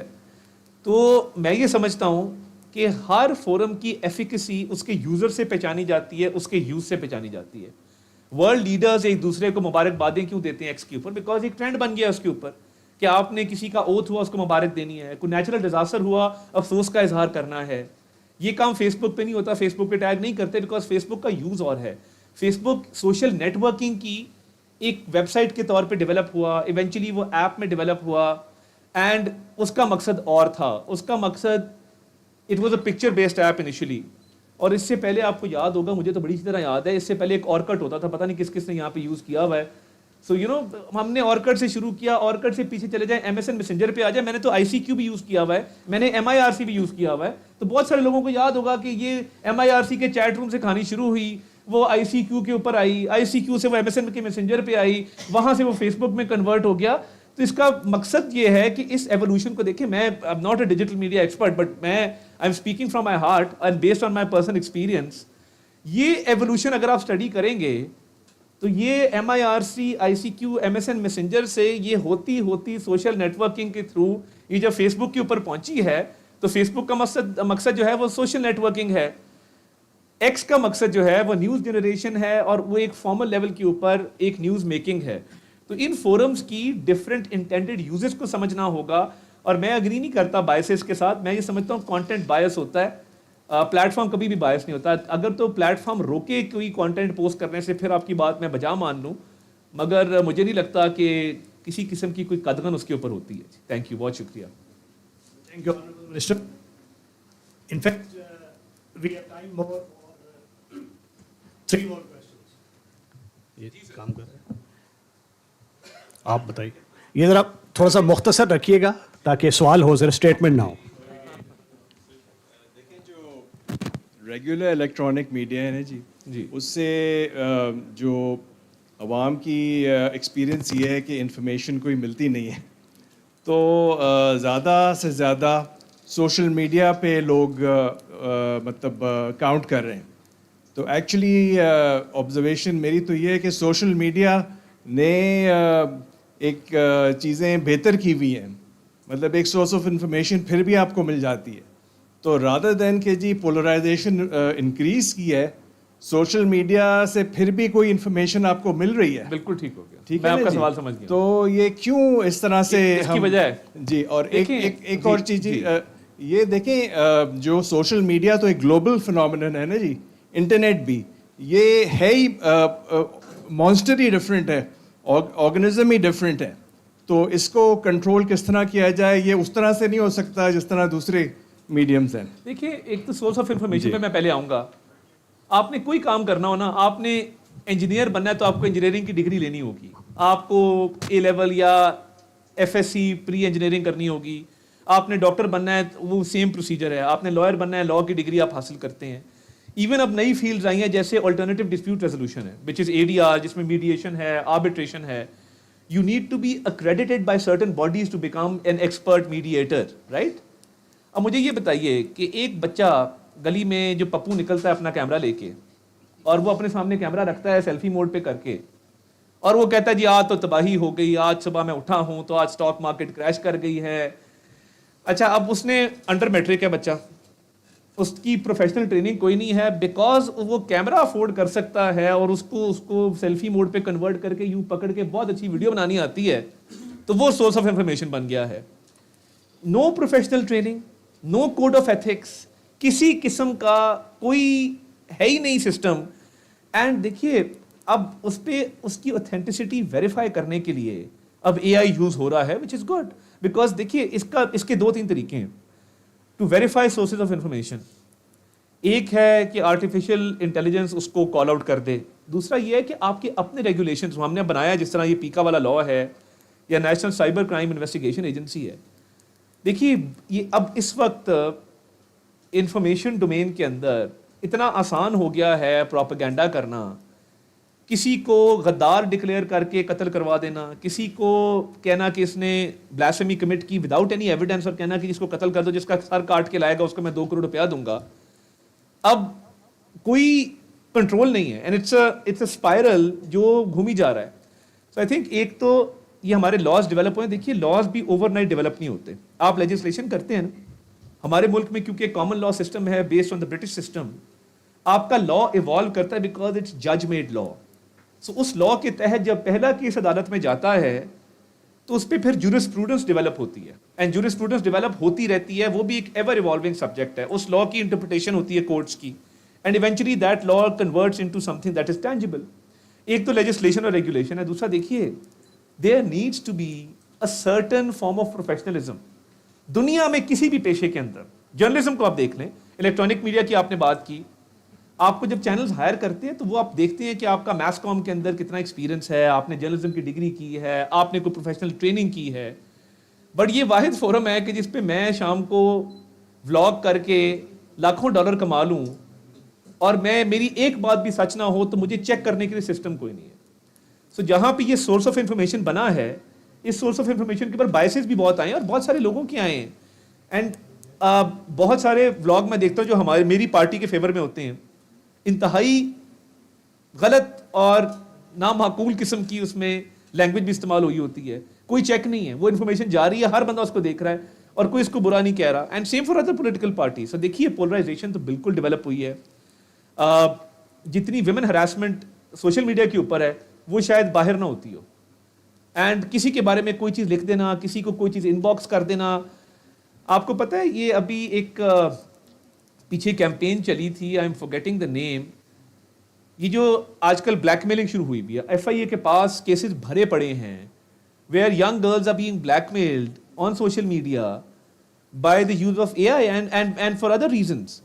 سو دیکھیے there has to be a system. یہ بالکل شتر بے مہار نہیں ہو سکتا, یہ مادر پدر آزاد نہیں ہو سکتا, اور کوئی نہ کوئی چیکس اینڈ بیلنسز کا سسٹم اس پہ ہونا پڑے گا جو اب بن گیا ہے, اب وہ ڈیولپ ہوگا آہستہ آہستہ. So saying that it is a primary source of information, that's not correct. It can be a source of information, but وہ authentic ہے نہیں ہے اس کو ویریفائی کرنے کا آپ کے پاس سسٹم نہیں ہے, کیونکہ آپ جو فورم دیکھ رہے ہیں آپ کو پتہ ہی نہیں ہے کہ یہ بندہ جو یہ پوسٹ کر رہا ہے اس کی کریڈینشیلز کیا ہیں, اس کا پروفیشنلزم کیا ہے اور اس کا سورس آف انفارمیشن کیا ہے. تو اس میں بہت سارے بائسز آ جاتے ہیں.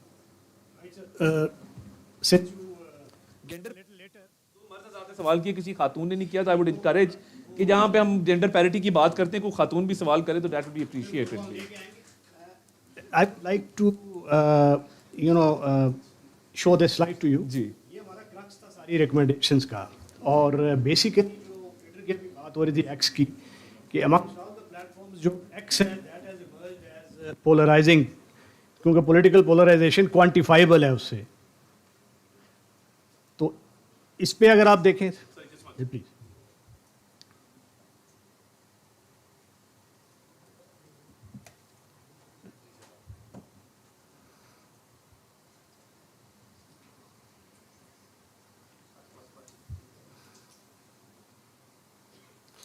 جی تو اس پہ آپ دیکھیے کہ وی ہیو ریکمینڈیڈ کہ there should be strong libel laws. دنیا میں نہیں ہوں گے تو وہ اس کو آپ میٹیگیٹ نہیں کر سکتے. پھر indigenous social media plate form بنائیں.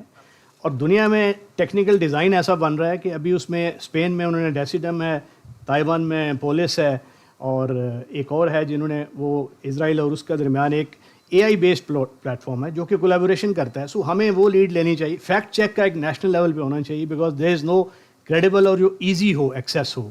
ڈیجیٹل لٹریسی دینی چاہیے, کریکولر چینجز ہونی چاہیے, اکاؤنٹیبلٹی ہونی چاہیے, لیبل لاز.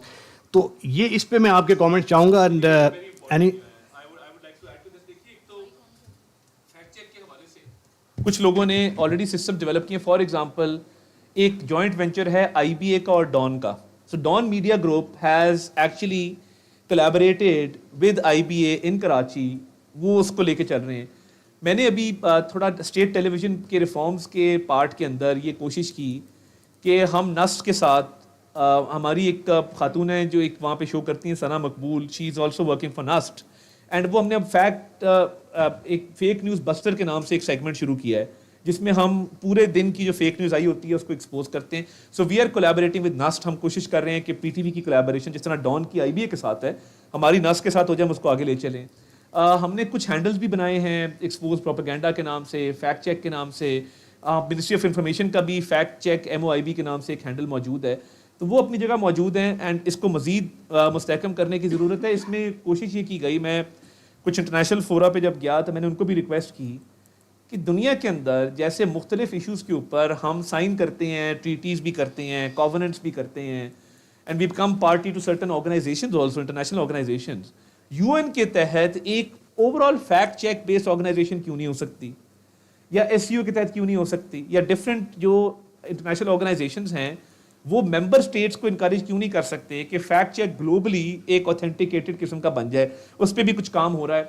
ڈیفیمیشن لاز کی بدقسمتی یہ ہے کہ ہمارے ملک میں ڈیفیمیشن کو کے لیے سو کرنے کے لیے لوگ یو کے جاتے ہیں.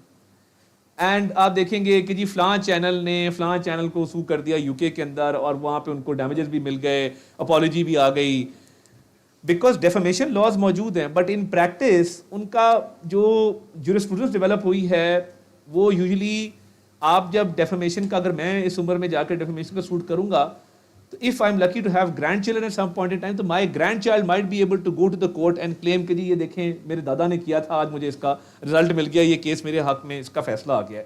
پرائم منسٹر نے ایک کیس کیا ہوا ہے, پچھلے 6 سال سے وہ چل رہا ہے, اینڈ وہ تاریخ پہ تاریخ. So in practice libel laws and defamation laws need to be very very strong in practice. So اس کے لیے کچھ جوڈیشل ریفارمس کی بھی ضرورت ہے. تو I think that is something that needs to be worked on. یہ بالکل آپ کی بات ٹھیک ہے. ڈیجیٹل لٹریسی پہ ہم نے آلریڈی بات کر لی, سوشل میڈیا اکاؤنٹیبلٹی پہ بھی کر لی. So I think we need more than stronger libel laws, we need stronger implementation of those laws. Because ہوتا یہ ہے, let me give you a very interesting example, اس سے related نہیں ہے. مسلم فیملی لا آرڈیننس جب آیا ایم ایف ایل او, وہ prevalent تھا پورے سب کانٹیننٹ کے اندر. واحد ملک ہے پاکستان جس میں اس کی پریکٹس میں لوگوں نے لوپ ہول ڈھونڈ لیے. تو اس میں ایک شک تھی کہ جب آپ کسی کو طلاق دیں گے you are supposed to notify the union council chairman جو آپ کو لگتا ہے, اور وہ پھر ثالثی کرے گا اور اس کے بعد ایونچولی ڈیورس کو اس نے نوٹیفائی کرنا ہے. تو لوگ کرتے کیا تھے, ان پریکٹس ڈیورس دے دیتے تھے, نوٹس نہیں دیتے تھے. And when the woman used to remarry after that period, تو وہ پھر سو کر دیتے تھے کہ شی از لیونگ ود فلاں فلاں فلاں, اور یہ دیکھیں کتنی بڑی وائلیشن ہو گئی. What I am seeing is laws aren't bad. The use of those laws and the jurisprudence which is developed, یہ چھوٹی سی ایگزامپل میں نے آپ کو دی, تو ڈیفیمیشن لاز موجود ہیں بٹ اس کی پریکٹس جو ہے اور اس کی جو امپلیمنٹیشن ہے that is where the problem lies. So I think we need a stronger enforcement and implementation mechanism for libel and defamation laws.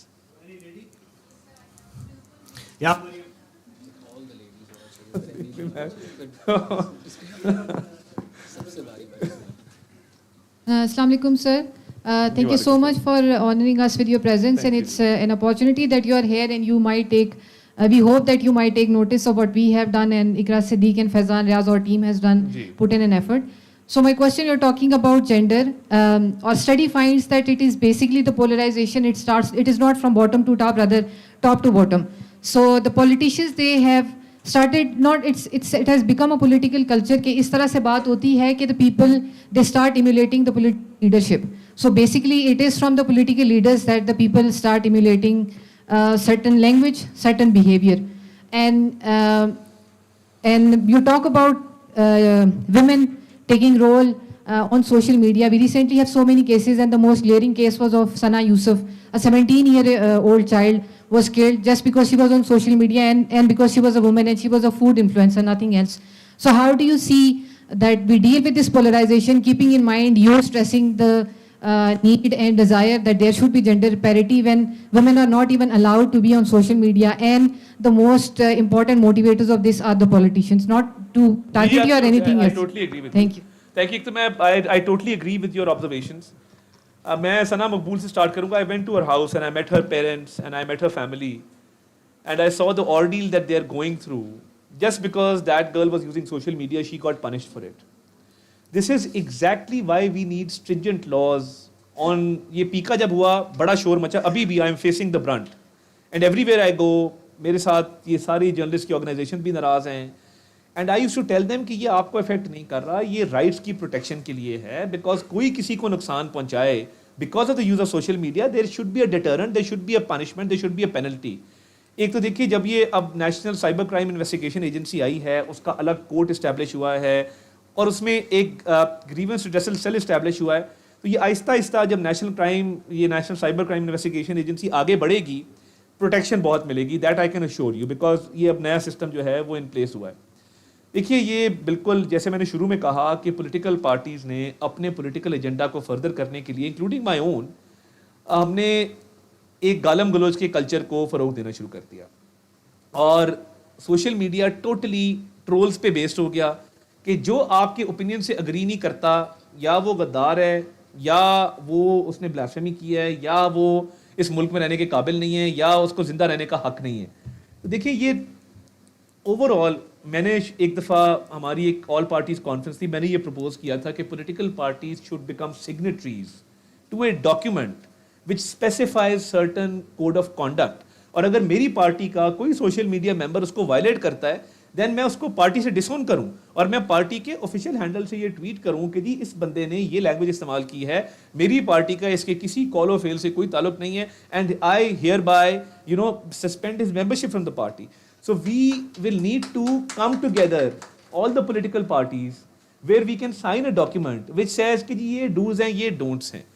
اور دیکھیے میں نے اس جنگ میں ایز انفارمیشن منسٹر اگر میں یہ بات نہ کرتا تو مجھے کوئی حق نہیں تھا انفارمیشن منسٹر رہنے کا. میں نے فلور آف دا ہاؤس کہا کہ آج جب ایک دشمن سے مقابلہ ہے میں یہ نہیں کہوں گا کہ میرا لیڈر بہت اچھا اور آپ کا لیڈر بہت برا ہے. آج ہم سب پاکستانی, ہم سب بہت اچھے ہیں. آج دشمن سے مقابلہ ہے, مہینے بعد میں آپ کا گریبان پکڑ لوں گا, میرا پکڑ لینا. تو I felt duty bound to create this narrative, because جب دشمن سے مقابلہ ہو تو پھر گھر کے اندر لڑائی نہیں کی جاتی, پھر باہر والے سے لڑائی کی جاتی ہے. تو دیکھیے یہ پولیٹیکل پارٹیز کو اس کلچر کو ڈسکریج کرنا ہوگا. اور دیکھیے میں کسی کو نہ نام لینا چاہتا ہوں نہ ٹارگیٹ کرنا چاہتا ہوں, مگر جب آپ کہتے ہیں نا کہ اس کو شادی پہ نہ بلاؤ یا اس سے ہاتھ نہ ملاؤ بیکاز یہ آپ کی پولیٹیکل آئیڈیالوجی سے اگری نہیں کرتا. چور ڈاکو کی ٹرم کوائن کی گئی, بہت ساری ٹرمز ہسٹوریکلی کوائن کی گئی اس ملک کے اندر without any evidence, without any getting into the legalities of this subject. But I think overall میں یہ ضرور کہہ سکتا ہوں کہ میری لیڈرشپ نے کبھی مجھے انکریج نہیں کیا. میں I was seen as a very aggressive politician during the opposition days and maybe that was a requirement because جن لوگوں سے ہمارا مقابلہ تھا وہ شاید اس طرح کی زبان ہی بولنی پڑتی تھی ان کو سمجھانے کے لیے. There's always reaction to this. So میری لیڈرشپ نے I can vouch for it کبھی مجھے بلا کے نہیں کہا کہ آپ یہ کام کریں یا آپ ہارڈ لائن لیں یا آپ اگریسو ہوں. ان فیکٹ جب ہارڈ لائن لی ہے تو میری پولیٹیکل لیڈر نے مجھے کہا ہے کہ یہ آپ کو نہیں کرنا چاہیے. سو مچ سو کہ ابھی ہماری پارٹی کے 2 لوگ پارٹی چھوڑ کے گئے few months back. I gave a very decent statement against one of those gentlemen and I received a call from my party president saying کہ آپ کو پتہ ہے کہ اس کے والد سے میرا بڑا اچھا تعلق تھا, ایک دید لحاظ ہے, آپ اس کے خلاف آج کے بعد اسٹیٹمنٹ نہیں دیں گے. سو کئی دفعہ ہم politicians at the second tier اور the third tier more loyal than the king کا کانسیپٹ ہمارے یہاں نا بہت زیادہ چلتا ہے. تو ہم اپنی لائلٹی پروو کرنے کے لیے کہ میں 4 گالیاں دوں گا نا تو کمال ہو جائے گی, میرا میڈیا بھی مجھے اٹھائے گا, میری بڑی واہ واہ ہوگی, تو وہ کئی دفعہ وہ اس چکر میں بھی more loyal than the king والے سبجیکٹ میں بھی ہم آگے چلے جاتے ہیں. But as I said, اس کا solution ایک ہی ہے کہ political parties will need to disown people who create agendas and use language which is indecent and should not be used. And secondly, stronger laws کی already بات ہو گئی. Let's see how this PICA law turns out to be, اور یہ National Cyber Crime Investigation Agency کیسا کام کرتی ہے. Last question, Javeria. السلام علیکم سر، میرا نام جویریہ ہے اور میں اپری میں ایک ڈیجیٹل میڈیا اور پالیسی ایڈوکیسی اسپیشلسٹ ہوں. ان چیزوں کو دیکھنا is one of our tasks and I would also like to highlight that اپری نے 2 سال پہلے ایک راؤنڈ ٹیبل کانفرنس کرائی تھی internal to engage all political party کے جو میڈیا ونگز ہیں to come on board and create the kind of format that you just encouraged about. But ظاہر ہے خالی تھنک ٹینک یہ چیز نہیں کر سکتا، اس میں گورنمنٹ کو آن بورڈ لینا بہت لازمی ہے. سر یہ جو اسٹڈی ہم نے کی ہے یہاں پہ this is just a starting point to understanding the impacts of what is going on in the digital spaces. And we at IPRI are very much happy and delighted to perhaps work together with the government as well to see کہ اور آگے کیا کیا جا سکتا ہے. سر یہاں پہ اسٹڈی میں ہم نے ایک اور امپورٹنٹ سجیشن یہ دی تھی کہ we must engage with the digital platform companies that are working on these, because what happens is جب انڈیا سے یا اور ایکسٹرنل اینیمیز سے وہاں پہ لوگ بیٹھ کے کام کر رہے ہوتے ہیں، ان کی انٹریکشنز ہوتی ہیں اور ہماری نہیں ہوتی، so we lose that space to put forward our word. دوسری چیز sir, Twitter was recently banned. It seems that our actions are rather reactionary than proactive. تو پالیسی پرسپیکٹو سے how do you think the situation could have been handled instead of just banning and outrightly saying no to certain platforms? Thank you very much. I think very very pertinent points and well researched points, and obviously آپ نے اس پہ پوری ایک research کی ہوئی ہے. دیکھیے social media platforms پہ پابندی کیوں لگتی ہے اور کب لگتی ہے، that depends on their compliance level. ایک ایپ ہے جس کا کمپلائنس لیول 97% ہے. میں کل ان سے ملا اور میں نے جو اسٹیم والی بات کی وہ اب اسٹیم شروع کر رہے ہیں اور ایجوکیشن اس پہ شروع کریں گے اپنے پلیٹ فارم کے اوپر. حالانکہ اس پہ زیادہ کانٹینٹ آتا ہے which can be considered anti state اور which can be considered indecent. But ان کی ہمارے ساتھ ریلیشن شپ یہ ہے کہ گورنمنٹ جب بھی ان کو کہتی ہے اور وہ ویریفائی کرتے ہیں اس چیز کو، تو that content is taken down, so their compliance level is better. X کا میں نے آپ کو ایگزامپل دیا ابھی آسٹریلیا کی چرچ اسٹیبنگ کا، and how the Australian government struggle to get that content off from X. So دیکھیے کچھ چیزیں، child pornography is viewable on X, there is no restriction. میں اب یہ آپ کے سامنے اوپنلی یہ بات کر رہا ہوں. کسی قسم کے کانٹینٹ پہ ایکس کے اوپر کوئی ریسٹرکشن نہیں ہے. دیکھیے ہمارے معاشرے کے اندر there needs to be a certain code of ethics جہاں پہ وہ پلیٹ فارم ہمارے ساتھ کم از کم اس لیول پہ تو کوآپریٹ کرے کہ things which we consider harmful for our society, اس پہ کمپلائنس لیول میں نہیں کہتا کہ 98% پہ لے جائے، کمپلائنس لیول 50% سے بھی اوپر چلا جائے تو I think that is doable, that is good enough. But having said that, میرا خیال ہے جب یہ ڈیسیجن ہوا اور تب کیئر ٹیکر گورنمنٹ تھی جب یہ ڈیسیجن لیا گیا وچ آئی فلی اون، وہ بہت ایفرٹ کرنے کے بعد اور بہت کوشش کرنے کے بعد کہ وہ پلیٹ فارم کمپلائنس بہتر کر لے، وہ اپنا آفس پاکستان کے اندر شفٹ کر لے. انڈیا کے اندر ایک SHO FIR دے سکتا ہے based on any content on X. ان کے پاس یہ پاور ہے. آپ SHO کے پاس جائیں کسی بھی پولیس اسٹیشن کے اندر، آپ وہاں پہ اپلیکیشن دیں کہ ایکس کے اوپر یہ کانٹینٹ جو ہے یہ میرے خلاف استعمال ہوا ہے، وہ 2 منٹ کے اندر پرچہ دے دے گا اور آپ کو کہے گا جی ہم اس کو اریسٹ کرتے ہیں کلپریٹ کو. دیکھیں it's all about enforcement and compliance. Compliance جس سیٹ اپ کی بہتر ہوتی جائے گی، ان کی پریزنس اور فٹ پرنٹ پاکستان میں بہتر ہوتا جائے گا، آئی تھنک مس انڈرسٹینڈنگ اتنی ریموو ہوتی جائیں گی. But I think it's a welcome step کہ X is now open and obviously وار میں ایک بڑا کردار ادا کیا بیکاز ہم تو فور فرنٹ کے اوپر تھے. اور دیکھیے میں آپ کو بتاؤں، میں CNN پہ، اسکائی پہ، BBC پہ، CNBC پہ، الجزیرہ پہ، TRT پہ، I was all over the place. And why? Because مجھے پتا تھا کہ گھر محفوظ ہاتھوں کے اندر ہے. Our media, our digital media, our think tanks played a very positive role, and hence I was able to fight that battle on international media. So at the policy level, laws کی implementation بہتر ہو، social media platform سے ہماری coordination اور ان کی compliance ہماری طرف بہتر ہو. So I think that's the way forward. Thank you, ji. I'm very grateful.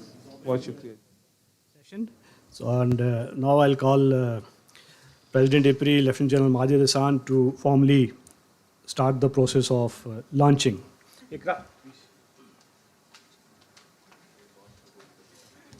I would like to invite Director Research also and the contributors of the book to please come on the stage for the official book launch and a group photo.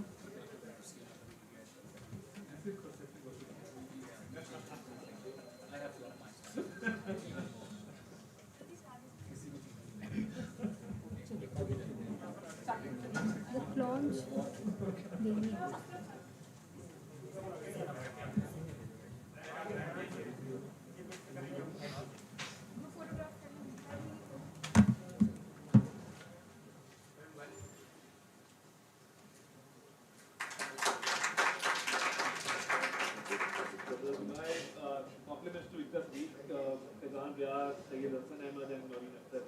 Job well done.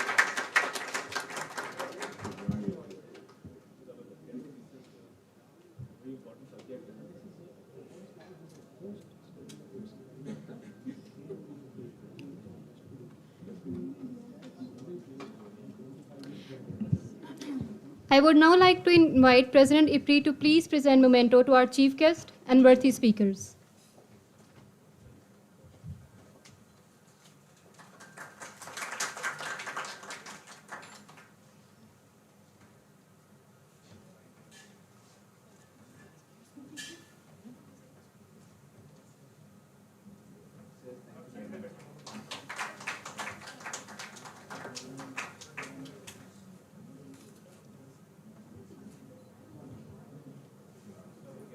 Sorry एक point रह गया मैं थोड़ा सा आपकी इस तरफ भी मंजूर करवाना चाहता हूँ कि अगर आपने ज़ोरान ममदानी की कैंपेन देखी हो the candidate for New York mayor so आप देख सकते हैं कि किस तरीके से पॉलिटिक्स के अंदर पॉजिटिवली सोशल मीडिया का use without going towards trolling और उसको पॉजिटिवली यूज़ किया जा सकता है so I think that is a new example and you know political campaigns run करने का एक तरीक़ेकार जो है वो उन्होंने बताया एंड मैं आपको बताऊं पोलराइजेशन के हवाले से मैं आई कम फ्रॉम अ कॉन्स्टिट्यूएंसी जहाँ से मैं इलेक्ट हुआ अल्हम्दुलिल्लाह there are 70,000 Christian voters and उसके बाद अगली जो क्लासिफिकेशन मैंने की वो मैंने डिफरेंट कैटेगरीज में की एंड मुझे क्रिश्चियन कम्युनिटी ने बहुत सपोर्ट किया और उनकी मुझे बहुत सपोर्ट हासिल थी इधर पहुंचने के लिए एंड मैं हमेशा उनके राइट्स की भी बात करता हूँ मैंने ये सर्वे भी करवाया कि मेरी कॉन्स्टिट्यूएंसी में ट्रांसजेंडर्स कितने हैं देवर 5,000 ट्रांसजेंडर्स जिनके पास वोट मांगने कोई जाता ही नहीं था एंड जब मैं उनके पास गया और मैं उनके पास जाके बैठा एंड बड़े बड़े काबिल लोग थे उसके अंदर डॉक्टर्स सिविल सर्वेंट्स तो जब मैं वो कैंपेन करके आया एंड उन्होंने मेरी पूरी कैंपेन चलाई डोर टू डोर जाके अवेयरनेस कैंपेन एंड ऑल तो मेरी सोशल मीडिया मैंने पूछा ये हमने लगानी है सोशल मीडिया के ऊपर मैंने कहा जी क्यों उनमें कोई खराबी है नहीं वो एक स्टिग्मेटाइज हो जाता है एंड यू नो हमने फिर मेन स्ट्रीम में उनको लेके आए because there are segment who can contribute to the society so political campaigns में जब इंक्लूसिविटी आती है और आप एक ओपन माइंड के साथ उसको लेके चलते हैं तो फिर ये ज़ोरान ममदानी जैसी कैंपेन भी दुनिया के अंदर चलती हैं thank you For your remarks. Ladies and gentlemen, this brings us to the conclusion of today's proceedings. I thank you all for your patience and contribution. Please join us.